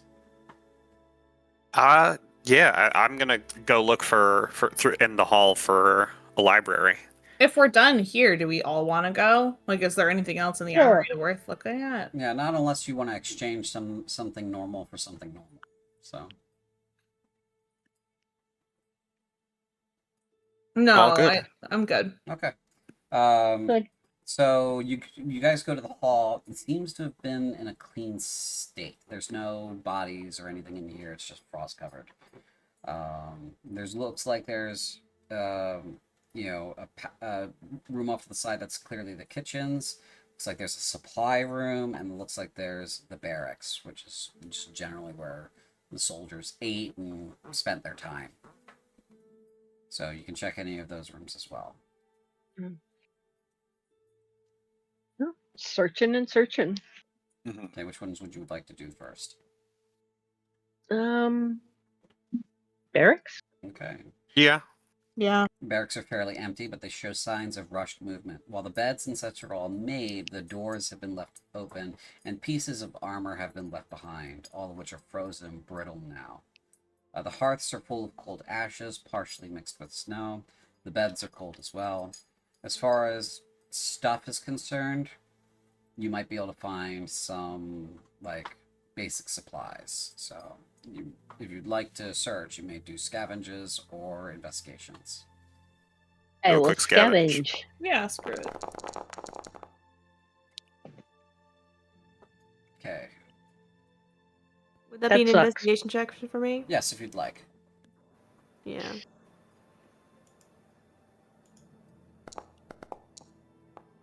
Meh. Yeah. Okay. Is that everybody who wants to roll?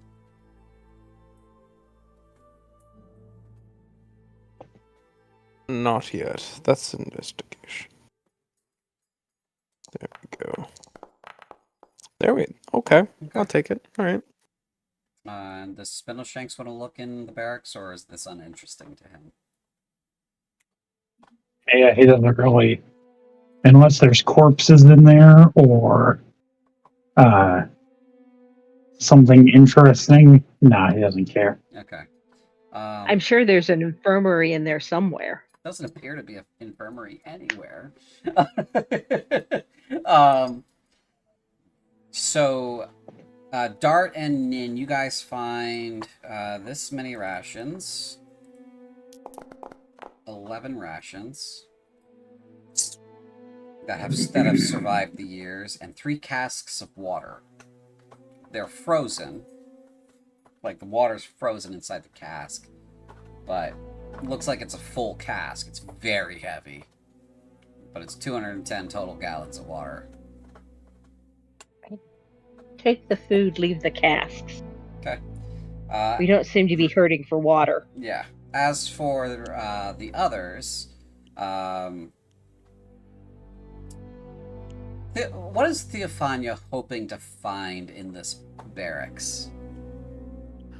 I feel like there's the obvious stuff, right? Like if she could get some cloth padded armor or something, that'd be nice instead of just rags. But she's really looking for the secret stuff, the contraband, the left behind things, little useful things like that. Now you find, or better yet, anything that says anything about why there's spirits here now. I mean, that's a little messed up. There is, in one of the footlockers for one of these bunks, you find a pouch. Leather pouch, and in the leather pouch there appears to be some dried leaves for smoking, and you're like, ooh, and then you go poking around inside the box and you find a small pipe. You found someone's pipe weed. Sweet. Yeah. Contraband. You could get padded armor if you're looking for it back in the armory. Yeah, I will very much go to do that. Okay. You're a warlock, right? If we're just saying it. Yeah. Studded leather, I think, is the best option if we've got everything basic. Well, then studded leather should be fine too. Then I'll look for that. Yeah, you can get that easy squeezy. So, I'll go ahead and equip that for you. And delete the old one. Alright, Thank you. Agna. What is Agna hoping to find in the barracks? Oh God. A renewed sense of self? I think she is looking to find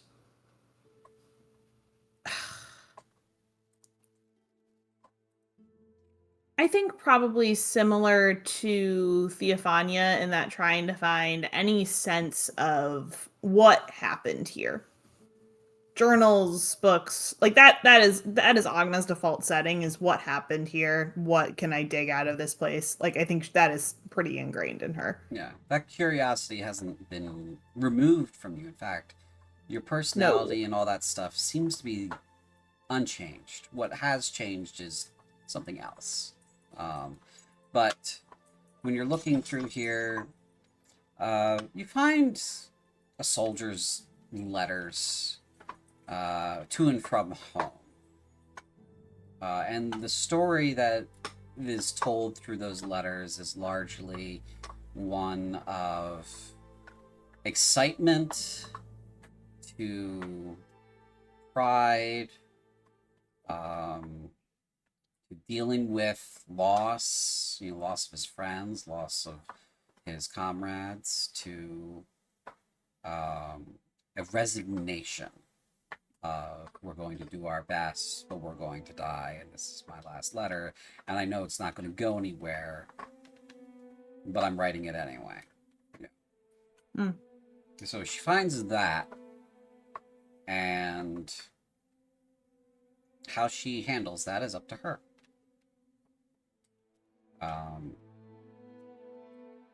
Is it signed to anyone? It's to and from this soldier's home, so it's it's addressed to his father, but just a guy named Heinrich. Doesn't have a last name. Just some villager who signed up and fought.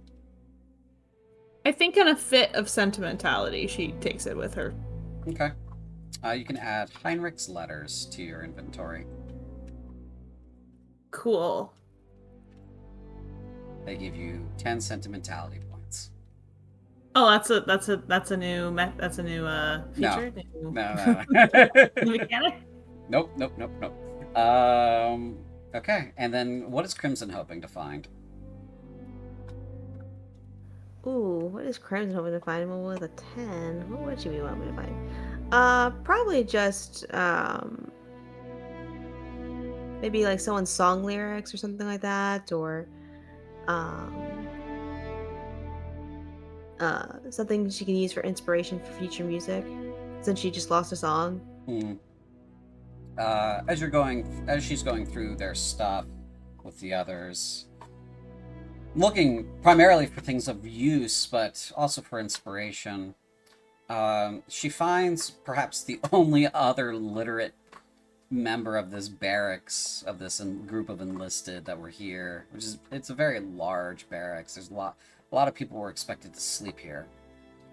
You find a journal, leather bound, not many pages, and it's a sort of documenting this soldier's time here, and how there was another member in their platoon that they really had eyes for, but it never went anywhere.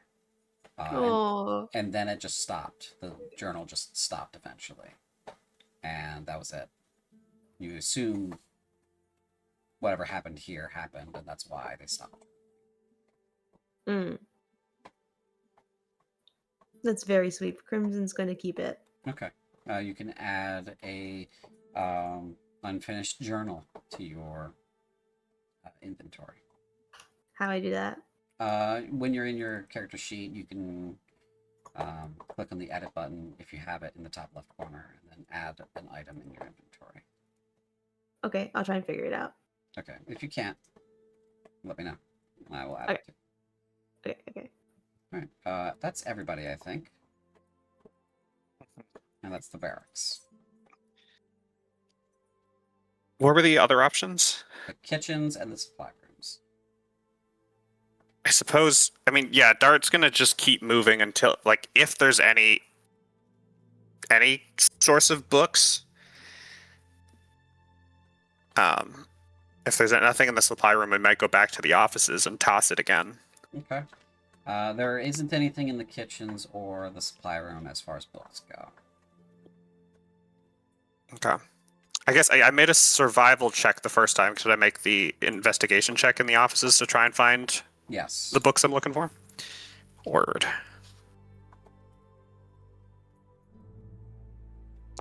Damn. Alas, no literature that seems to be helpful to you.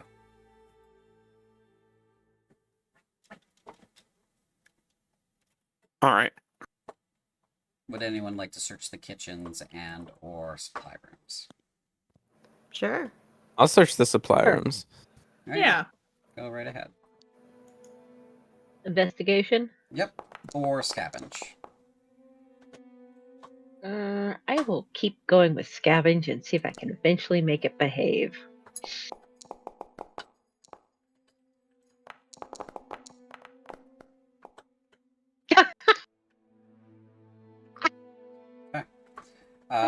Let's see. The kitchens are all full of frozen, rotted food, but the dry goods are salvageable with these rolls. Dry barley and oats can be found in the storeroom. Bags of salt have survived as well. So you guys could loot that stuff, carry it out. I'm sure I can't remember the cook's name. I'm sure she would like some more things. Layla, yes, she would probably enjoy that. And then the Yes. supply rooms, let's see, best we got is Crimson's 19. So you guys find this many rations. 13 rations. All the ammunition for crossbows and bows that you could want. Yay! Like thousands of arrows and crossbow bolts. But otherwise, it is bare. There's nothing else in here. Oh, I should take some of those probably, huh? Because I have gun now. Not gun. But... Your gun is so heavy too. But yes, you have gun. It's a How big, much are? It's a big gun. I mean, how much does like 100 arrows weigh? Let's see. As far as bolts go, 100 of those would be 7.5 pounds.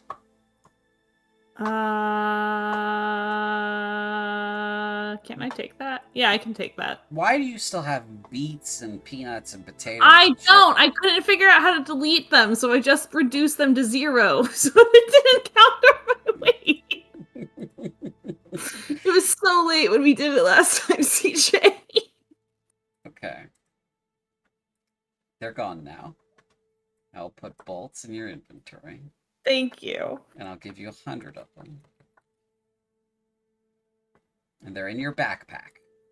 So your backpack's I full also couldn't figure out how to add the items that you told me I had, so I just put it in my journal and said I'll deal with that later because I didn't want to embarrass myself on stream. But here we are. What items did I tell you had again? The Sproinger Spring Trap and Heinrich's Letters. Okay. Heavy Spring.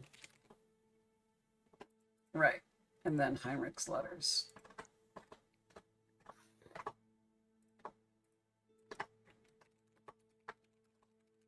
Okay. Nin is going to take 100 arrows because plus the 20 she's got in her quiver because arrows are good. And will the food and salt count against her weight limit? No, you guys can like roll all that stuff out of here. Yeah, we Sure. can. Yeah, you guys It's could. the You could find like an empty barrel and just load stuff up. Mm-hmm. or is there a wagon? No, nothing intact. No intact transport like that. Yeah. But oats and barley and salt aren't going to care if they're shook. Yeah. As long as they don't get mixed together. Right. So you can roll that stuff out of there. They're in barrels anyway. So. Phew. All right. Layla will love this. Anything else here at the Garrison? Because you've explored it fully. Shocking anything- odd. Go ahead, Crimson. Sorry.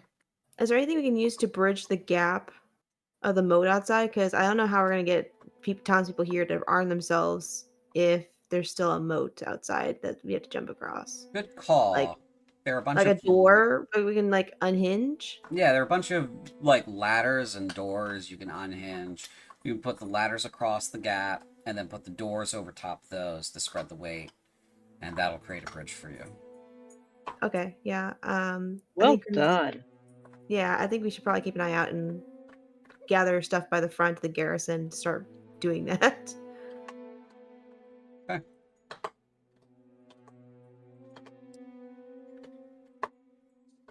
All right. Well, if you guys are done with your looting of the garrison for now, we'll call the session here. Oh, go ahead, Spindleshanks. Spindleshanks will grab a mess of crossbow bolts. Okay, a bunch of crossbow bolts for Spindleshanks. How many?